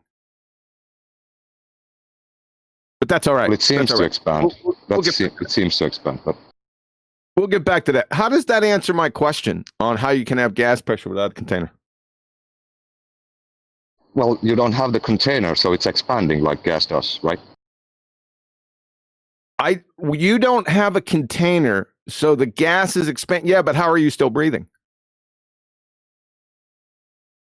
I mean, what do you mean? You can have, like, we can have gas pressure, higher gas pressure on Earth. There's gas pressure in space. And the gas pressure that's in space is expanding into something. I don't know where. The gas pressure in space, according to your paradigm, you see this, Nathan? According to your paradigm, you have a vacuum that is 10 to the negative 17 torr. Correct? Yep. So you got 10 to the negative 17 torr. What's the air pressure on Earth at sea level? 760 torr. According to the second law of thermodynamics, gas will expand to fill the space by increasing entropy. You shouldn't be able to breathe. So the gas should expand to the lower pressure, right? Exactly. So, but we do have at the 10 kilometers in altitude, we have 252 torr, and the gas doesn't expand there. It should, right? Well, how do you have gas pressure in the first place? It's expanding in the universe because it's expanding. You're not listening to my question. How can you have gas pressure without a container? You're because talking about a pressure gradient, right? What? You're cutting out a bit. About a pressure gradient. You're saying that at that altitude, that the gas pressure is a certain torr value, but the gas isn't expanding into that. That's the second law of thermodynamics violation. Yeah, the gas isn't expanding into the pressure that we have in the. That's a second law of thermodynamics violation. Yeah, it doesn't expand to the 252 torr that we have in the Mount Everest. Second law of thermodynamics violation.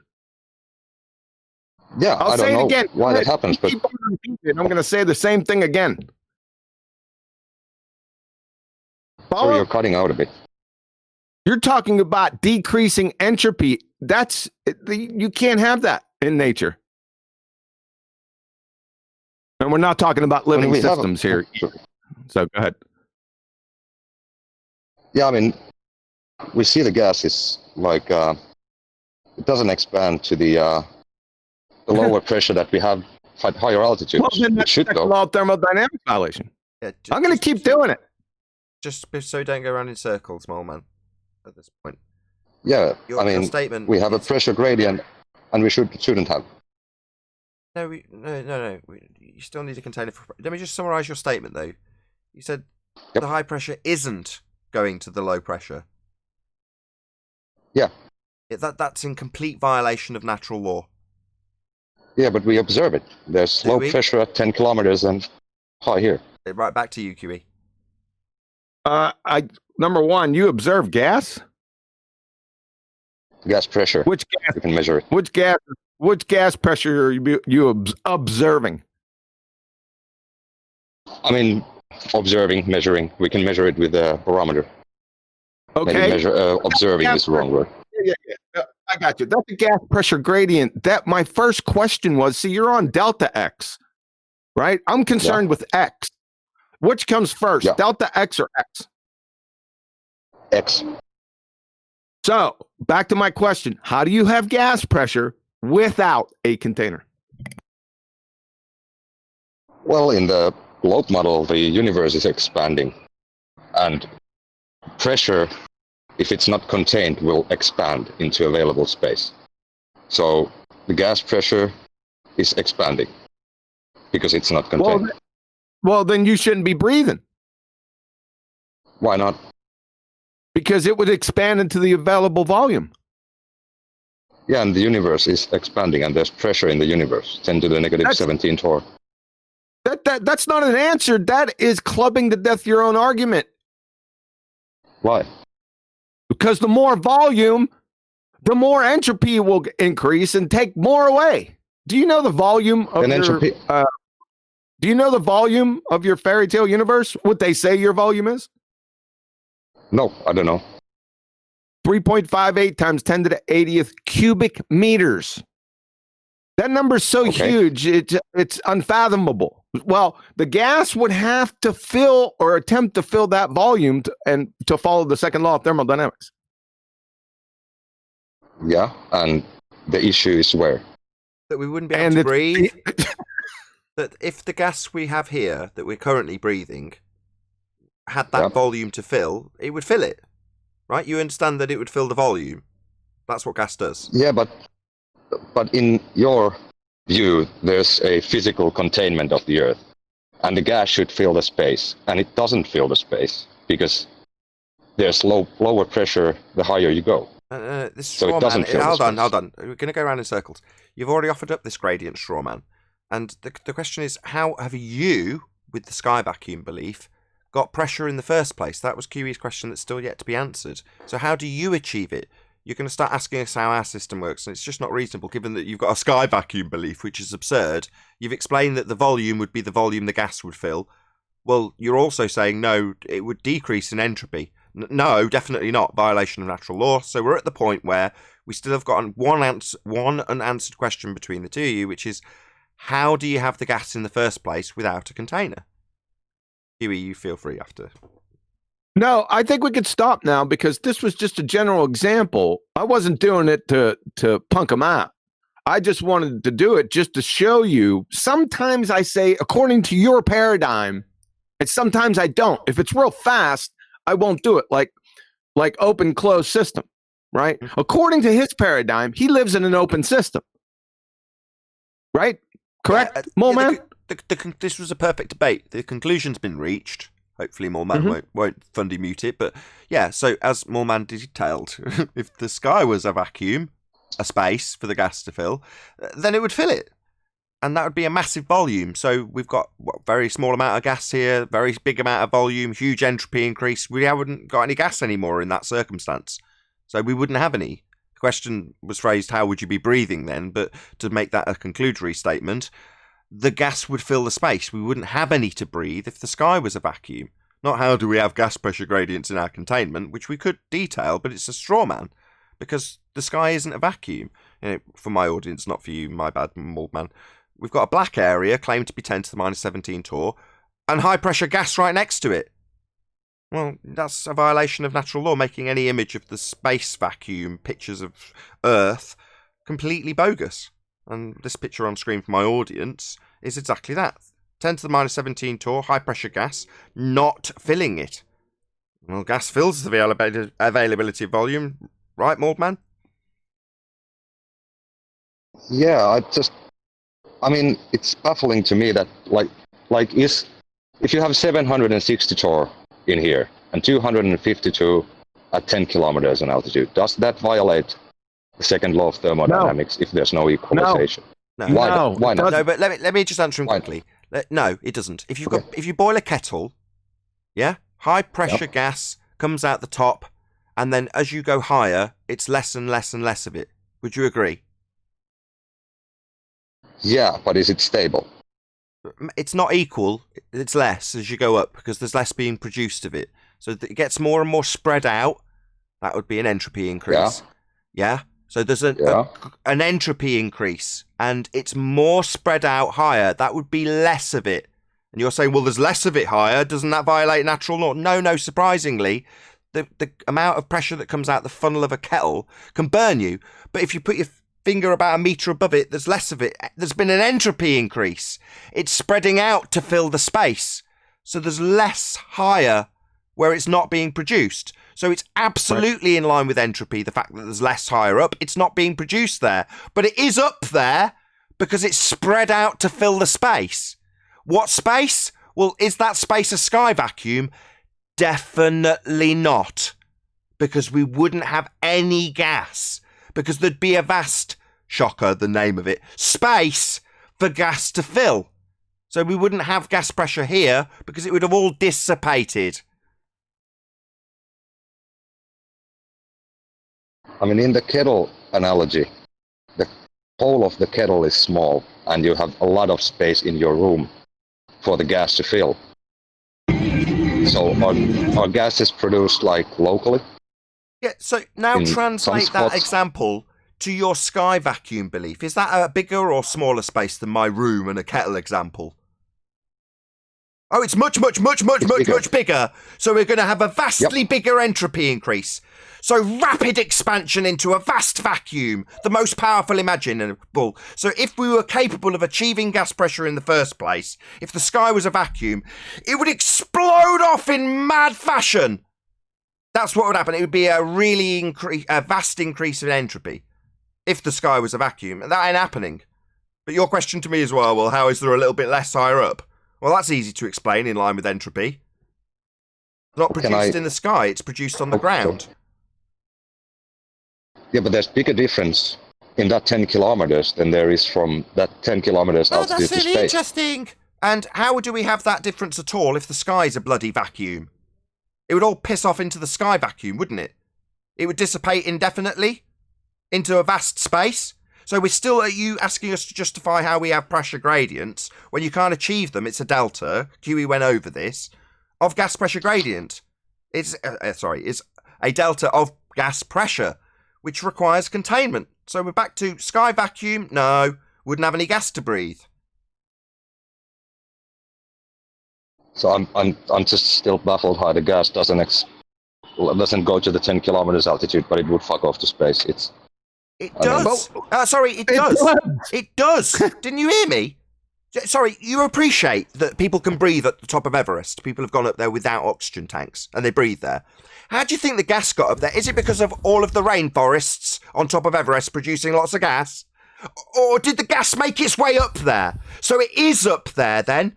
You know why it's up there? Because it expands upwards. Just for anybody who watches who's got a belief in gravity, not down, go boom, boom, like bounce balls in a fish tank, Thunderfoot is a clown. Nevertheless, the gas is up there, isn't it? So how did it make its way up there? Well, because it had an entropy increase. But you're shocked that it wouldn't continue into space? A space? Yeah, it would. And we wouldn't have any to breathe. But why are you shocked at that? Like, it's amazing that it doesn't fill it. Yeah, that's because it's nonsense. The sky isn't a vacuum. Shocking that it wouldn't fill it if it was there. It just isn't there. We haven't got a sky vacuum. It's absurd. You've been lied to on a massive scale. I can't believe you're stupid enough to still believe this with your cognitive dissonance on display for an audience. But nevertheless, it's amusing. Very entertaining. I make a living with people like you in cognitive dissonance who are in disbelief that gas can make its way up to the top of Everest but wouldn't continue into a vast space for it to fill.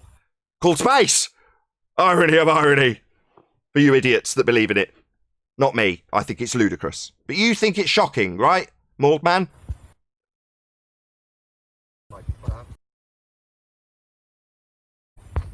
Go on, give us something. Share your pain. Oh shit, sorry. He dropped. His microphone's Oh no, he's back. Hello? Yeah, I got disconnected.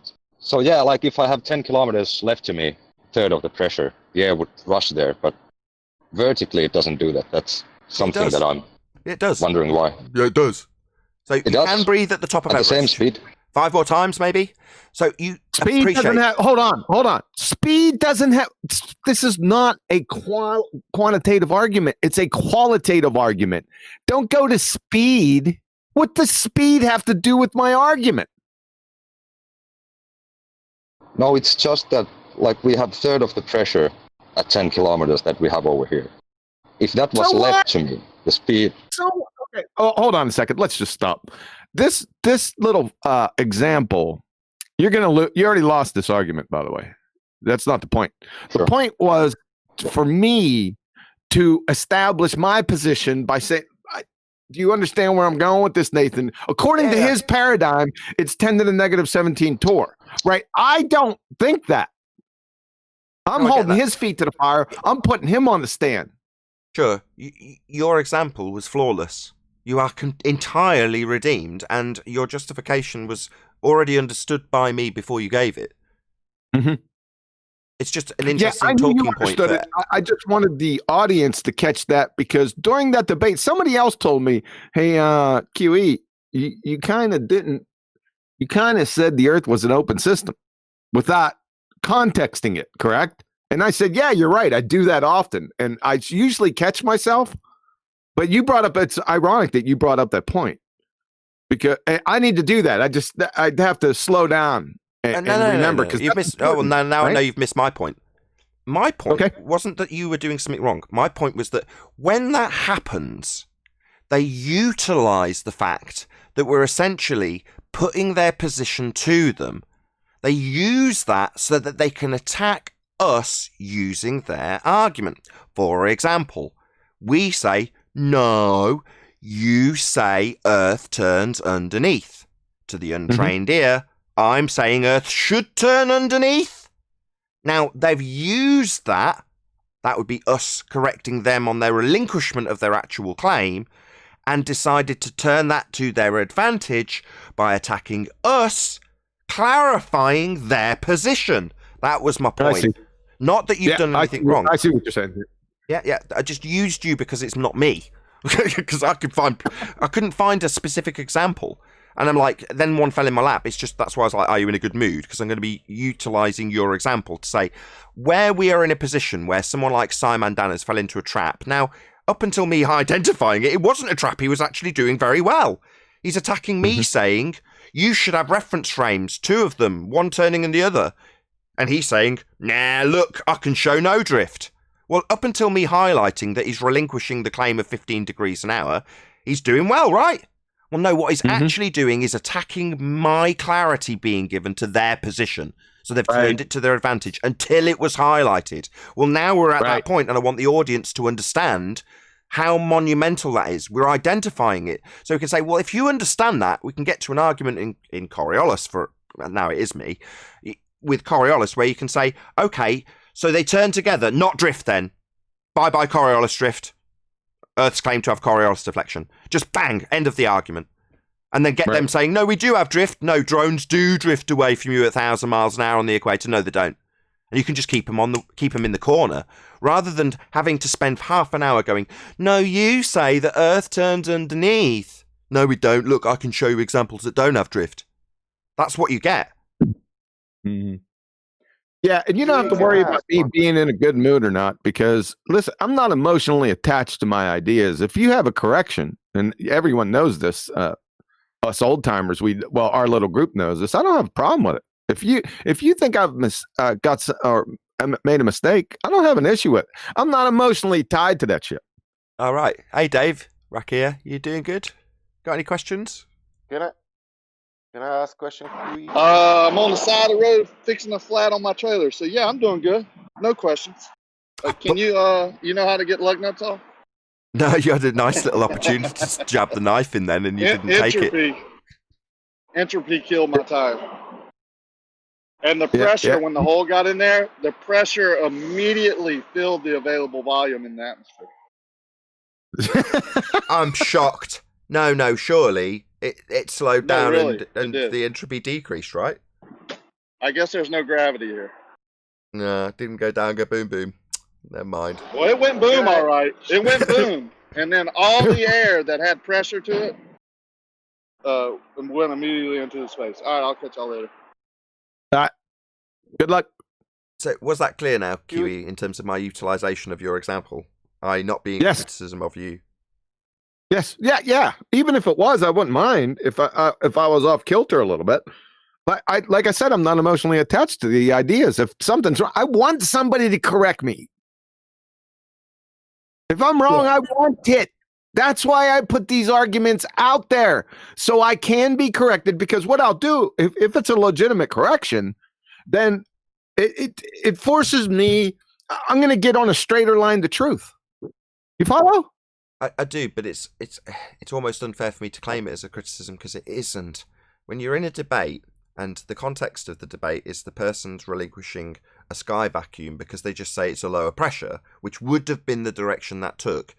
In that moment, you've just got to tie that guy to, no, you say it's a vacuum. Now, the fact that you don't necessarily contextualize it with, no, you say, or in your paradigm, is irrelevant because you're just trying to tie that guy in the moment down to that argument. My point was that the onlooker who's weaseling these arguments, which is just us, the individuals, just happens to be on the other side of the argument in this example, say, okay, I can attack them on their clarification of our claim. Yeah, that's a little clumsy. I see what you're saying. It's just my style, though, because I always did that to put them when I put them on the stand. They have to defend their story, is what I'm trying to say. Oh no, I understand what you're saying. If there was a training manual, if this was a training process for people watching, right? If you're an audience member, you've been boot camped, and this goes back to you saying you've got to tie your opponent down on what they're actually claiming. What is their actual claim? So that all that is you going, no, you claim this. Let's get it straight. That's what you're actually doing, right? You're not saying, no, sky is a vacuum, 10 to the minus 70. You're saying, that's your bloody claim. Let's get this straight, what you're saying here. Now, he knows what's going on. I know what's going on. But as a useful example for an onlooker who goes, I can attack that, it works until some asshole like me comes along and goes, Simon Dan, that means you're debunking your own claim. Yeah, I see where you're going, yeah. That's why it was great the other day with Ed, because as he's on here claiming that the Earth isn't spinning underneath objects, you had the citation on screen for everybody to see that he's actually denying his own model in real time. Yeah. So I think it's a beautiful example of why and how they're doing this convoluted nonsense. Because how are you denying that when it's on screen, provided by your own side? You call it a straw man. Question? That's what they do. Yes, you can ask a question, but they call it a straw man. That's the way they could try and get around it. How they arrive to that value, minus the 10, minus the 17, 10? Oh, they just made it up. Yeah, how they measure that? No, they didn't. I just said they just made it up. Yeah, that mean nothing. That you cannot have value for something what not exists. Yeah. Maybe you're in disbelief. They just made it up. If they have barometer, show me the video where it's showing how they are measuring that. They're not. Pressure or It's an extrapolation. It's an extrapolation which sometimes gets verbalized by the globehead side. They'll say, well, look how much it decreases between here and here, and look how much it decreases between here and here. Naturally, it's going to be 10 to the minus 17 torr when you get out to here. It's an extrapolation. That means that we don't have instrument to measure that value. We don't have that instrument. No. Okay, Nathan. Okay, great. So was there no philosophy behind it? Like, this is the absolute minimum possible vacuum or something? Isn't there some philosophical reason why they chose that number? I don't know. It's a movable feast, isn't it? Anyway, it was shortly now, but apparently, last year it was announced that the Earth's atmosphere extends. So maybe that minus 17 torr value isn't until you get past the moon. Now it's just It's just a No, I number don't. that No. Hold on. they can No, I don't think they changed. I don't think they changed the Tor values. They just pushed them out. They didn't change them. And it wasn't They last just year. said they're part of the atmosphere now. And it wasn't last year. Well, we'll it was the have late to tweet that 90s. to fit the story. Just let me just make one small correction. I know the answer, I think. It came to the surface a year ago, but this was declared or postulated, or however you want to phrase it, back in the late 90s. Oh, that's right. You did say that. Yep. So they've had it on the back burner. Can I? Go on, Brian. Hold on, Brian. Hold on, Brian. 1 second, Brian. Okay. It doesn't matter how they came up with that value, because that value is documented. I could care less. That's not going to be my question when I put them on the stand. I'm going to put them on the stand with that value. I could care less how they got it. Right? Follow? Yeah, that's their rhetoric. It's like the R value. All right, you've got this value set in stone, metaphorically and physically speaking, in your mind when it comes to Earth as a sphere. So what? You want to say you got it a different way? Makes no difference. Still implies physicality and geometry. Still needs a tangent. Still got all of the chains of geometry on it. So who cares where you got it from? Yeah, but they want to hear it though. They can't get out of their story. There are no takebacks. I got all this documented. I'm the prosecutor. I'm heading up. I got this on a big screen in front of the jury. You're freaking done. You can't double speak. You change your story, I win. Yeah. That's it. I win. Yep. It's But over. they can add on to their story, right? Like what, for example? Like the original molten core of the moon. They added on to the story there. So Yeah, but that wouldn't be my argument anyway. That'd be dead long before that. of course it would. Yeah. But I Go still ahead, want to Brian. know like how they came to the conclusion of that number. Not that it's important that it will matter in the scheme of things, but I want to know how they came to that number. Well, go ahead. That's a good. That'd be fun. And then get back with me on that. Yeah, but the origin story is not really that relevant. Yeah, Well, no, you can do it because we were discussing it earlier, weren't we? What you do, Arwin, is you make up a number for the volume of the universe, right?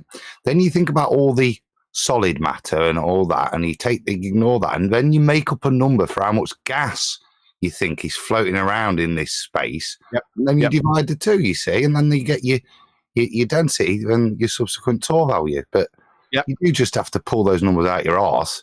All right. And then calculate them afterwards. I believe you. That's I would probably how say- it went. But did they make any notes of this, or was this just pure verbal? What did they scribble it on? What was their stationery? What colour ink did they write with? Yes, exactly. Brian, go ahead. I would say that. Oh, sorry. Yeah, Brian, we interrupted Brian. Sorry about that. I go after Brian. chocolate. Yeah, I go chocolate. Thanks, John, and thanks, Nathan. I leave chocolate say his piece, and I say it then. Go on, chocolate. No, I was just gonna say you guys are saying that the origin story doesn't matter, and I would just say it doesn't matter until the argument that they're using actually debunks their origin story. Hint, like a refracted horizon. You can't have a refracted horizon, and that's not how you got your geometric horizon. So you're debunking your origin story right there. Right. Just by saying that. Yeah, you're right, chocolate. I did. Well, Be careful when you say origin story, because that has to be contexted. Not the origin, not the big Kahuna origin story. The origin story associated. Yeah. In this context, Al-Biruni and their geometric horizon. Yeah, you got to be hyper specific now. Yeah, let me give him kudos. Yes, chocolate, you're absolutely right. I wasn't hyper specific enough. So when I say origin story in reference to art, I just mean the fact that they use it in the maths at all. I don't mean the big Kahuna origin story of Al-Biruni. But as I was saying it, that cog was turning, and I thought QE would pull me on it, but you did, so kudos. I'm going to pull you on it now. That's not the big Kahuna. The big Kahuna origin story is how the universe came to be. Well, what the heck are you talking about? Oh, okay. Well, okay, not the big Kahuna, Lemaitre story. So you were talking more about the origin math, not the origin story. Many levels to origin stories, okay? Well, I think it comes into good context because earlier I don't know if it was this week, last week, but one of those origin stories was being held to us as a straw man, right? I love that when they said their own arguments as straw man. Yeah.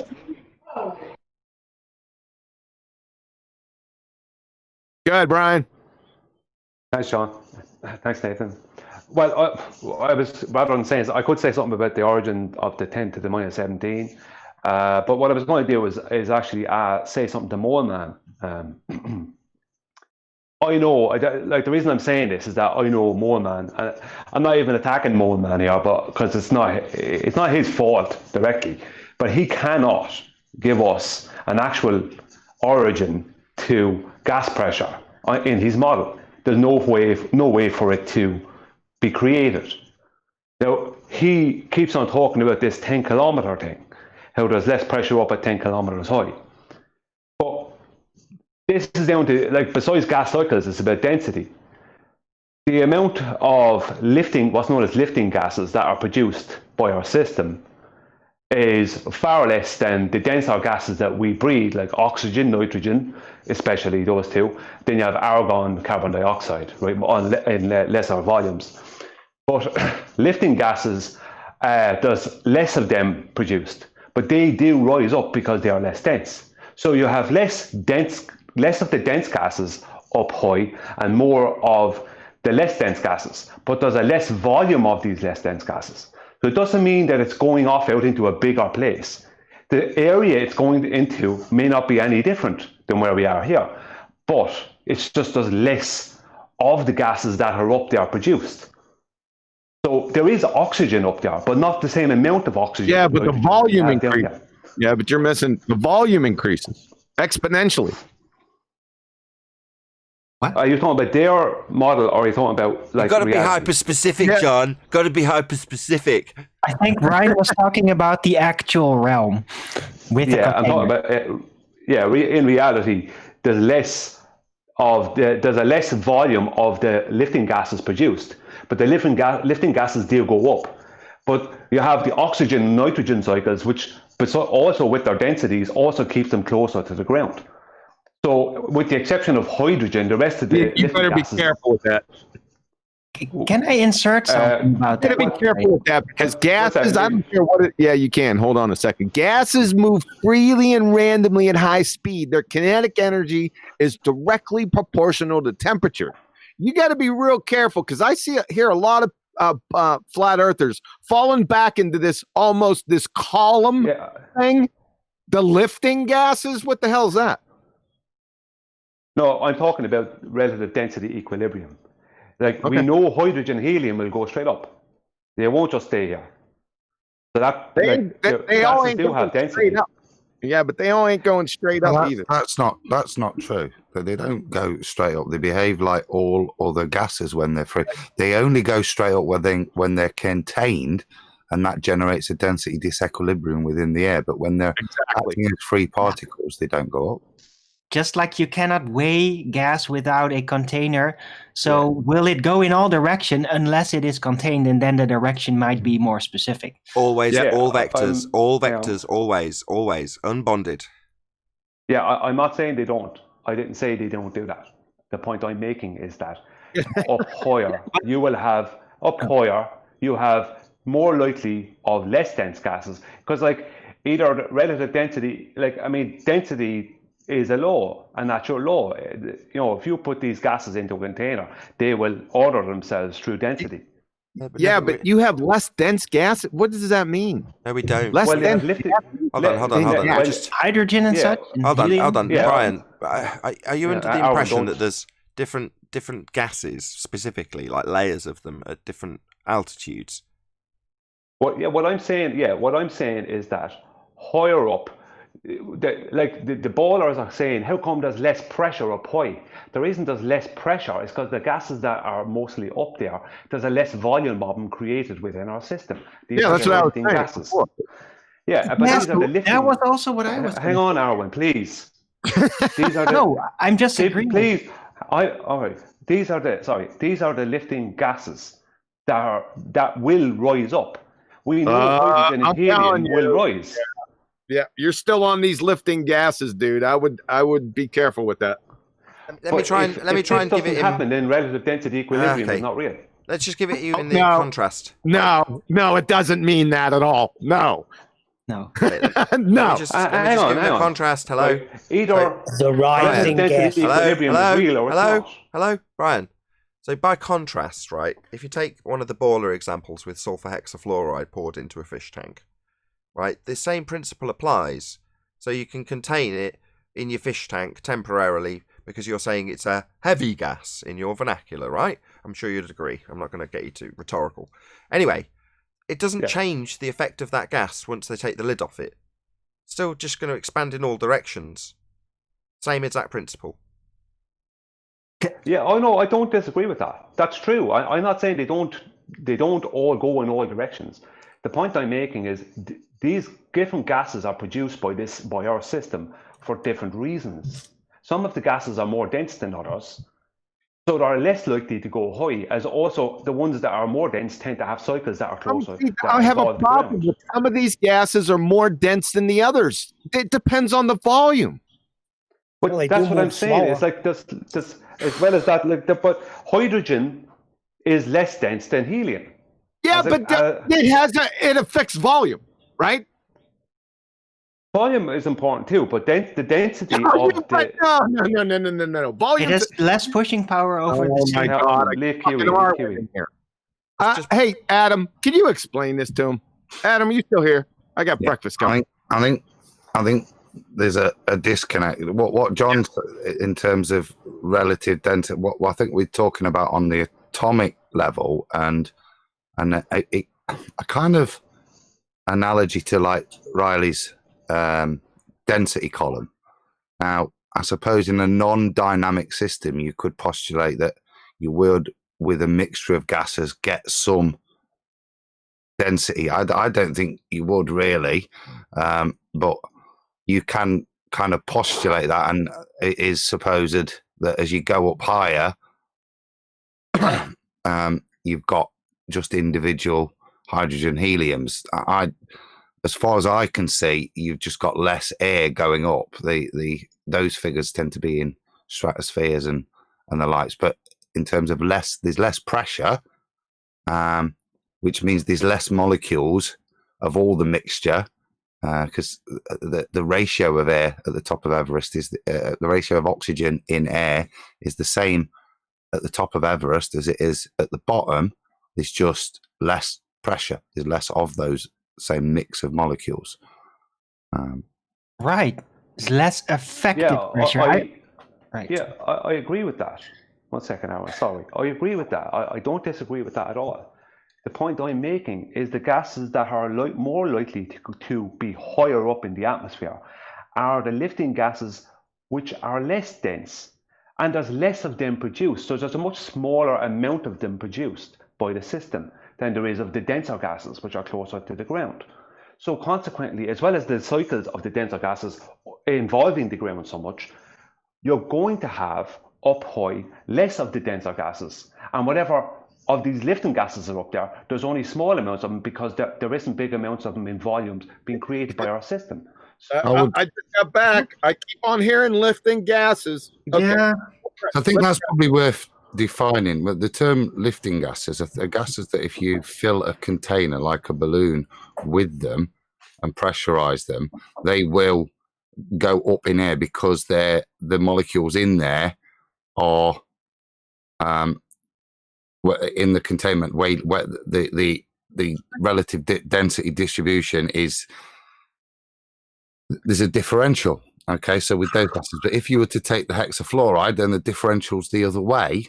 Okay, so that would be the lifting in terms of describing it, in terms of its relativeness to the standard mixture of air. It doesn't mean that when they're outside of that vessel that they're any more lifty, that they behave in a different way to the other molecules. If you're going to look at molecular sizes, exactly, I think that's probably not a reason. You've got a much more dynamic system with so many other things at play that, to me, may facilitate some ordering of gases. Here's my problem, Adam. It's much more simpler. Check this out. I'll be real concise. He said more dense gases. That is an incoherent statement. not from him. I hear a lot of people doing it. It doesn't make any sense because you're not contexting it.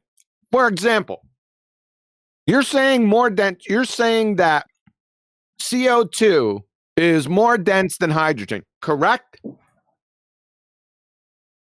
Well, yeah, on a molecular level, it's more dense. Yeah, but that's not the full story. Now, let me put hydrogen and 3 cubic meters, and I'm going to put that same amount CO2 in 150,000 cubic meters. What's more dense? See what I mean? That's what I'm talking about. Yeah, but exactly. I said volume at the start, but I did speak about volumes at the start of what I was saying. I said there's less volumes of these lighter gases being produced. So there's less volumes of them, and they're more likely to. Stop. Hold on. No. The volume isn't the amount or the substantive quantity of the gas itself. It's the volume of its containment. Yeah, because it will all spread out and find an equilibrium with the pressure system, with the volume. That's not the point. The point is, he's saying this is a wrong statement. This gas is more dense than this gas. Well, you're not. Well, go on. Give me the volumes of both of the gases you're comparing. Otherwise, it's almost an incoherent statement. Oh, yeah, you're right. 100% agree with you. I don't disagree with that. I understand that if you put a load of hydrogen in a small space and gave nitrogen a huge space, that the density of the hydrogen would be more. Not the density. As per volume. No. The pressure, the force exerted on the walls of the container. The pressure. Yes, the pressure would be more because, right? I understand that. I understand those points. The point I'm trying to make is there is not the same volume of these lighter gases produced that we know of than there is of the denser gases. How would you know that? Keep saying that, and I'm stopping you. You're falling back into the same trap. I think there's plenty of hydrogen being created at ground level. Plenty. But loads of it. But you have a lot of salt water. You have natural electricity. There's going to be hydrogen production. Photo association, and yes. Look, we're just the problem QE's got is this oversimplification that doesn't give per unit volume. Therefore, it's a nonsensical statement without the qualification coming afterwards straight away. That's his issue. Well, where am I going wrong in how I'm describing it then? More dense, less dense? I get the point. Can I make a statement? I kind of been waiting for like 10 minutes to go on, Alan. Because it is a follow-up point on Brian's statement. Because what I think he's trying to express, or maybe that's not entirely it, but what I saw in it is that the ballers like to bring up the gradient because they think that the lower pressure up there is a sign that it can gradiate into an actual vacuum. But that's not possible because that's not actually going on there. That lower pressure is only lower effective pressure because the amount of gas that has filled that volume simply exerts less pressure because of its lower density. So there's lower pressure there, but it's all been filled up. So it's not an actual vacuum where there's literally just matter taken away from the whole thing. That's not happening up there. It's simply the gases up there have a much lower density, and so they will exert less effective pressure. And the ballers then mistake that for a vacuum or an almost vacuum. Is that part of your point, Brian? You're right with reference to ballers, but not with Brian. So I'll ask Brian a quick question. So Brian, I did ask you this earlier. Are you under the impression that at the top of whatever, let's not get into that, at the top there's a homogeneous layer of, let's say, helium? Is that what you are under the impression of? Well, I would say that they're up high. There's more likely to be more helium than down low. Okay, that's where there's an issue. That's where there's no.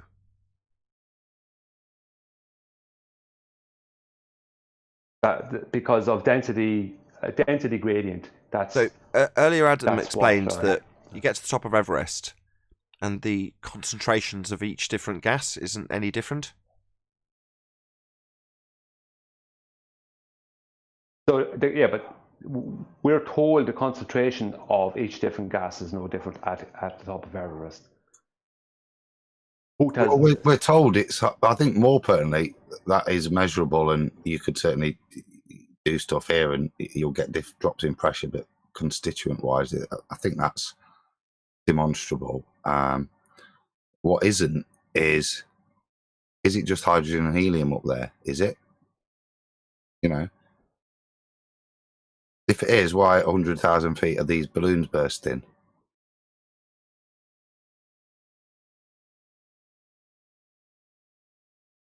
You don't have to answer that, Brian. That's rhetorical in the respect that we don't know the answer to that question. What's up there? What is up there? Here we go. It's a nice picture of a sky. What's that?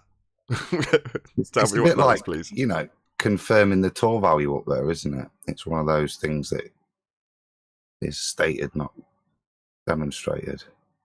We resolve anything yet? Anyone else just stop at me? No. Nobody was. What we didn't get to, though, was this started off with Moldman, who's still here. But, you know, why would you ever ignore all of the last conversation that we've just had about, you know, containment, volumes, the differentials of gas pressures based on their volumes? Why would at any point it make sense to think that the sky was a vacuum? I was just intrigued if there was any ballers that, you know, listen to these conversations and then go, oh yeah, but the sky's still a vacuum. Right. And that's where my explanation came in. It's not actually. It's just that the effective pressure from the gases, because of relative density, on average, because it does mix in, it's in homogeneous, the effective pressure is just less. But there's no vacuum there. There's no evacuation. It's just filled up with less pressured gases, effectively. Or it's cycling back. Go ahead. Go ahead. I was just going to say, or it's cycling back down again. I'd like to change the subject. Also happens, of course. I'd like to change the subject a little bit if I can, just because something that shocked me yesterday. I couldn't believe it. Well, we can. It shouldn't shock me because, you know, of the genre that we're in. 1 second. Damn it, chocolate milk's good. I was going to ask any ballers if they wanted to just tell us why they, if anybody was brave enough to tell us why they still believe the sky's a vacuum. I know there's quite a few ballers in. So I thought I was on my point. Oh, okay. All right, here's my point. I wanted to change the subject just a little bit. I was sitting here, it was either yesterday or the day before yesterday, and Chemo came back on with his under pressure video. So I start listening to it. These ballers en masse, guess what they're still talking about? Cavendish experiment. Oh, God. Can you believe that? Yes, I can. They brought it up this morning in my chat, too. You're kidding Not me. an experiment. I know why that is. Do you want to know why that is? I had to explain it all, how it's not an experiment. No, that's a reaction to Veritasium. Quick, talk about Cavendish. Quick. Yep. I'll tell you Go what. back to gravity's a force real quick. It's not an experiment to prove mass is attracted by mass. It's supposed to weigh the Earth. It doesn't actually. It just presupposes a lot and then conjures an answer through mathematics. It's not even about proving mass is attracted. There's no need. My point is they're still talking about it. Like, number one, it's not an experiment. Number two, it falls under Newtonian gravity. That was superseded 105 years ago. Why you say? And it's like, what the hell, man? No. Haven't you been both of the you, past QE, 3.5 years? QE and Gravity's Darwin. not a force. Hello, both of you, QE and Darwin. No need. We've already drawn a line in the sand here, right? We did it, 3 months ago? No. We're having none of that anymore. 105 years out of date. We've drawn a line in the sand. We've even, look, right, you don't need to get exasperated. They've even got Veritasium telling them, so don't concern yourselves with their overt reaction to their own side telling them what's what about their own rhetoric. Just laugh. No, I brought it up yesterday. I thought it was, I'm new to the discourse. I brought up the Cavendish experiment yesterday just to hear your explanation. That's all. Oh, I see. You're a newbie and you just wanted to know how we pummel it. Yeah, because Sin in the chat said mass doesn't attract mass, and then so I remember from school at Cavendish. So I brought it up, to ask him what his thoughts were. Okay. The long and short story is, if mass, then mass attracts mass would be the hypothesis. It doesn't have an independent or dependent variable.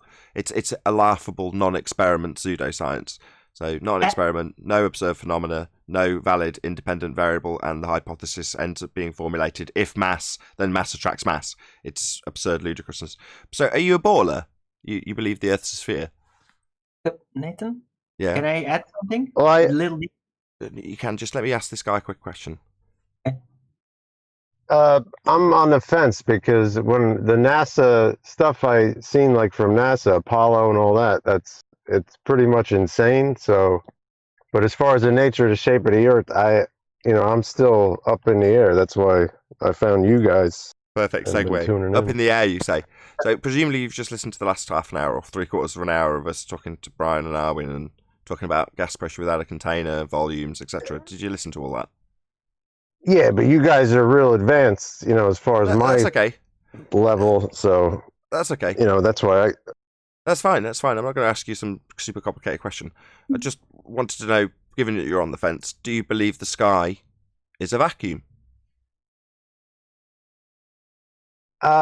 That's where I see the discrepancies with NASA, because I was bringing that up, where I want to see a guy in a spacesuit in a vacuum chamber on Earth. Like, how do they test the suit? It doesn't make sense. Like, you're not going to test the suit. Like, you've been doing this for 60 years. There has to be video of a vacuum chamber test of a spacesuit, and there's none. So this is where guys, hello, show you hello. A bloke in a spacesuit in a vacuum chamber. That means that the sky's a vacuum.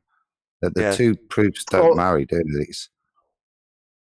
Well, that's what they tell us, and that's why I want to see. And then the SpaceX, the guy has zippers on the spacesuit, and I'm like, what's going on here? Okay, please, I beg of you. Yeah, okay, thank you. So you want to see the stuff that they claim is happening in the sky vacuum being tested on Earth. Thank you. Okay, I get it. It doesn't answer my question. Do you think the sky is a vacuum? No, I'm not going to presume to know the truth, so I'm not going to say yes. I don't know. That's my answer. That's fine. I don't know is a good answer. Now, could I rephrase the question, Nathan? Do you think the sky could be a vacuum? When listening to you guys about the vacuum next to pressure does logically make sense. So that's why I couldn't disagree with that. No. That was a lot of yeses and nos all in the same statement. Do you want to ask me again, Adam? Sorry. I agree with what you guys say, and as far as vacuum next to pressure. Okay. Let me try. If I was to make the following statement, would you agree, yes or no? So just I agree or I disagree. If the sky was a vacuum, the gas we enjoy breathing would fill the space. Agree or disagree? I would have to agree. So the sky's not a vacuum in your reckoning, then? No, I mean, if I had to, if you pin me down like that, I would have to agree. Yes. Okay. Now, in my logic, yes, thank you. Thank you. I beg of you. There is a conclusion coming. Thank you. So, when you concern yourself about whether or not they would be testing the spacesuits on Earth to work in a place you now know isn't capable of existence, you would now appreciate that it doesn't really matter whether or not they've tested these suits on Earth in vacuums, because the sky isn't a vacuum. So that's really kind of irrelevant now, isn't it? Because who cares if they've tested it down here in a vacuum chamber? The sky isn't a vacuum, is it? Yes, but I'm just saying, that's what they're saying. We're floating in a vacuum. Okay, so let's see the vacuum test. No. They say that they're floating in a place that doesn't exist. You already understand logically this place, the sky, cannot be a vacuum because we wouldn't be breathing. So you're saying, well, they say it is, though. Well, so you're saying you just take their word for it about a place that can't exist? and therefore you're going to question how they operate in a place that can't exist? That seems a bit illogical. Given that it can't exist, why would you concern yourself with how it operates? It doesn't exist. Well, I mean, you guys are advanced as far as where I'm at, so I'm just telling you about where I'm. What I question is how it's not about being advanced, bro. It's just the logical steps, right? If they're showing you, even if they showed you a demonstration of an astronaut in a vacuum, you knowing that there can't be a vacuum of space the way we're told, then whatever they're showing you does not relate to reality. You get it? Yeah, I understand. So just for somebody in the audience that may not understand, just to juxtapose it into farcical nature so that it's more obvious. Now, the assertion from this guy is that, well, they say it's a vacuum. So let's say that the current rhetoric was the sky is jelly for us in England. The sky is jelly. And the rebuttal from you would be to say, well, we're yet to see them test the suits in jelly, so we don't know if they can operate in the jelly in the sky. Well, we know the sky isn't jelly, though, don't we? So does it matter if they've tested the suits in jelly? Yeah, but they say the sky is jelly. See my point? Yeah, I understand. I'm just telling you how my mind came to question this stuff. Perfect. But every claim that is made from a sky vacuum, that includes, but is not limited to, satellites, pictures of Earth from space, ISS, as they claim it is on their set, those are all fake automatically because all of them are claimed to be taking place in Narnia, effectively. You know, they can justify how the time dilation works in Narnia, but given that Narnia is not real, it doesn't really matter. And likewise, space isn't real. So while they say they're flying around in a sky vacuum like Superman, the sky isn't a vacuum. So that's all lies instantly. Well, one guy brought up another point. He said if on a flat plane, the sun, you should be able to take a telescope and zoom in and still see the sun. I thought that was a good point for the globe side because, just like with how you said the horizon, if you keep zooming in, you could still see past where you shouldn't be able to see. If you were zooming in on the sun, why couldn't you see the sun after it sets? What's the sun? Does it have a physical size? Light in the sky. Yeah, but to imply that would imply that it's a physical object getting smaller as it goes further away. So you're giving it physical attributes and a physical trajectory, and then asking me, based on your assumptions, why it's not getting too small to see and then capable of being brought back by angular limitations overcome by a camera with a greater zoom. Well, I don't know that it has any physicality or what its trajectory is. I've no idea. So I can't make any of those assumptions to say why I can't do something based on those assumptions. Yeah, I'm just saying. That's why I'm still on the fence. I see good points on both sides. But you guys are like, you guys are real advanced. So. Oh, thank you. You said that 3 times. I'm just going to listen. Thank you very much. Do you mind if I jump in just for Incorruptible? Go ahead, Noakes. I put a link in the chat for the spacesuit tests. That's all. Put a note in the chat for what? I missed the last part. Sorry. Oh, it's for Incorruptible because he said that he didn't know if they were tested or not. So I just put a link in the chat showing how they're tested. What were tested? Have to give us spacesuits, like how they're testing like vacuum. I see. Chambers and stuff. Yeah. That's the reason I appealed to him in terms of not concerning themselves with whether or not the spacesuits are tested is because they claim to be taking place the tests in jelly. So the sky's jelly, and we're going to worry about whether or not they're tested in jelly. The sky's not a vacuum, so who cares if they've tested the suits in a vacuum? The sky isn't one. Although they say it is, the gas we breathe would be filling it. So it matters not if they've tested the suits in vacuums. Are you talking about a perfect vacuum, or? Are you? It's your claim. No, we all agree that there's no perfect vacuum. Immediate burden of proof reversal policy. No, we all agree that there is no perfect vacuum. Shout louder, eat your mic. No, it's your claim, my friend. I'm not. Do you say it's a perfect vacuum? Yeah, you say it's 10 to the minus 17 torr. It's not, though, because we'd all be dead. That's not perfect. We'd all be dead. We wouldn't have any gas. And then just came in to let them know that it was it's not perfect, but it's still a vacuum, right? According to you? Hello? Lower pressure due to the absence of gas pressure? No, he's trying to hang his hat on did I say it was a perfect vacuum? No, we didn't say it was a perfect vacuum either. It doesn't have to be. Were these suits tested in 10 to the negative 17 torr? The ISS isn't in 10 to the negative 17. I know. That wasn't my fucking question now, was it? So why does it need to be in 10 to the minus 17? That wasn't my question. My question was, You were asked, these suits you asked tested if it was in 10 to the minus 17. Why does it have to be Now that? you're going to overtalk me, It's a little yes or no crayon muncher. question. It's a Right? yes or no question. Because you know it's your ass. Did I bring up the ISS? Did I say No, what the but you torr asked- value of where the ISS but is you asked if supposed it was in supposed 10 to be? the minus 17.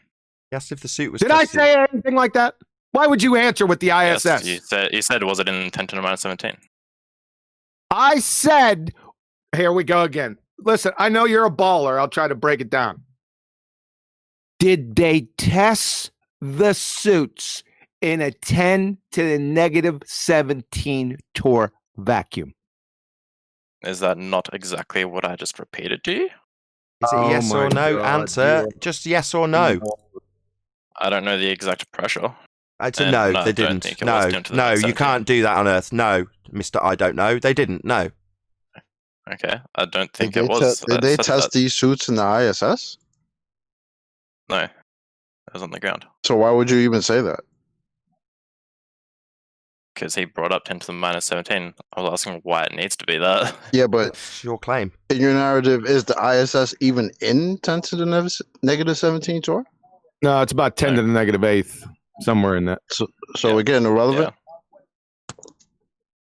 No, I was asking why he was they bringing test up these- 10 to the Okay, minus 17. hold on. Sorry to interrupt.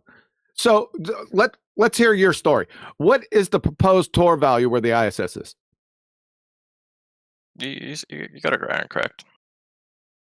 So, did they test these suits in 10 to the negative 8th torr? I don't know the exact tour.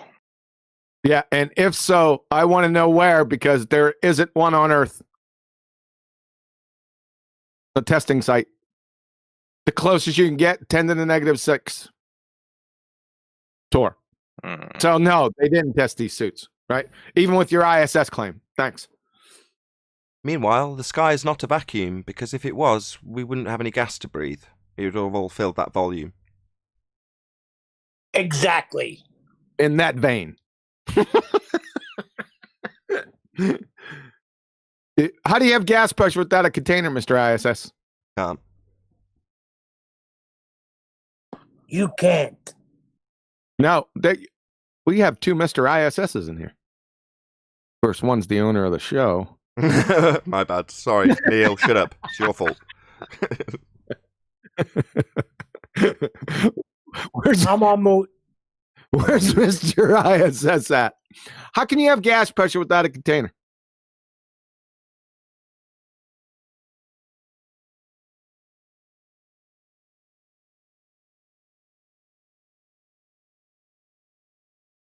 Yoo-hoo, Mr. ISS.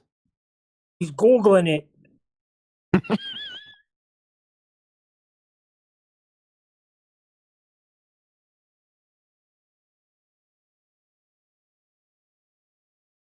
Mr. ISS IPPI. How do you have Wait, gas you talking to pressure me? without a container? Are you talking to me? Yeah.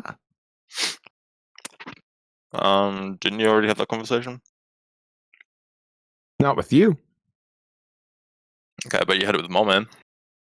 And I agree with what he said. So I've had the conversation 100,000 times. What does that have anything to do with my question? so what's the point of me having the same conversation? I'm just going to be repeating. Well, we want to get the right story. Well, it goes back and forth because you just keep whenever we bring up the whole pressure decreases as you go up, you keep mentioning well you can't have pressure without a container, and it just goes back and forth from there. So there's no point in having It doesn't the go conversation. back and forth. You're bringing up a red herring fallacy. We're not talking about delta X, the change in pressure. We're talking about gas pressure. Let me ask you a question. What comes first, X or delta X? You already had that conversation with Mom, man. It was X. That doesn't answer my question.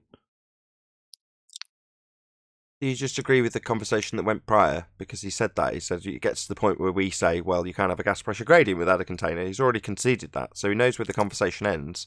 But that means that you concede then at the end, you can't have gas pressure without a container then.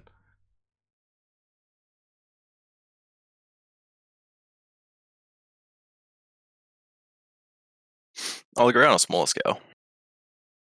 Small scale. The second law of thermodynamics isn't scalar. It depends on what you mean by a container. Like, you're talking about like a tangible container in the earth? A physical container. A container is physical. So the sky can't be a vacuum. Again, like I said to the other guy, meaning that all tests relating to space on the ground with vacuum chambers and spacesuits, all claims that are taking place. Oh, this is going to trigger him, obviously. The conclusion. Yeah, so all claims from a sky vacuum are all fake. Because you can't have a sky vacuum. We wouldn't have any gas here. It'll piss off into space. So what is there still pressure? There's still pressure where? And what's the relevance? The fact that there's pressure still in space. Just extremely low. Yeah, but it's exponential magnitudes lower. Okay. So, according to the second law of thermodynamics, gas pressure will flow into places, high gas pressure will flow into lower gas pressure spontaneously, increasing entropy. It will attempt to fill the available volume. Your volume is 3.58 times 10 to the negative 80th or 10 to the 80th cubic meters. That's a lot of friggin' volume, dude. Why isn't the gas attempting to fill the volume following the second law of thermodynamics? I don't know. I know. Because too. your space vacuum out there isn't really a vacuum. Because if it would be, you wouldn't be breathing. Precisely. No, the reason it's not filling the sky vacuum is because the sky is not a vacuum. If the sky was a vacuum, the gas we breathe would fill the space. And with that, I'm going to say a huge, massive, enormous thank you to both Discord and G Plus panels for making today's after show possible. And of course, a massive thank you to all of you who tuned in on either Nathan Oakley 1980 or Nathan Oakley Premiering streams, and for hopefully smashing the super chat, liking, commenting, sharing, subscribing, and all that good stuff. Be sure to check out nathanoakley.com and the Flat Earth Debate Forum to keep up to date with the community debate. I've been Nathan Oakley, and I'll see you all in the next video.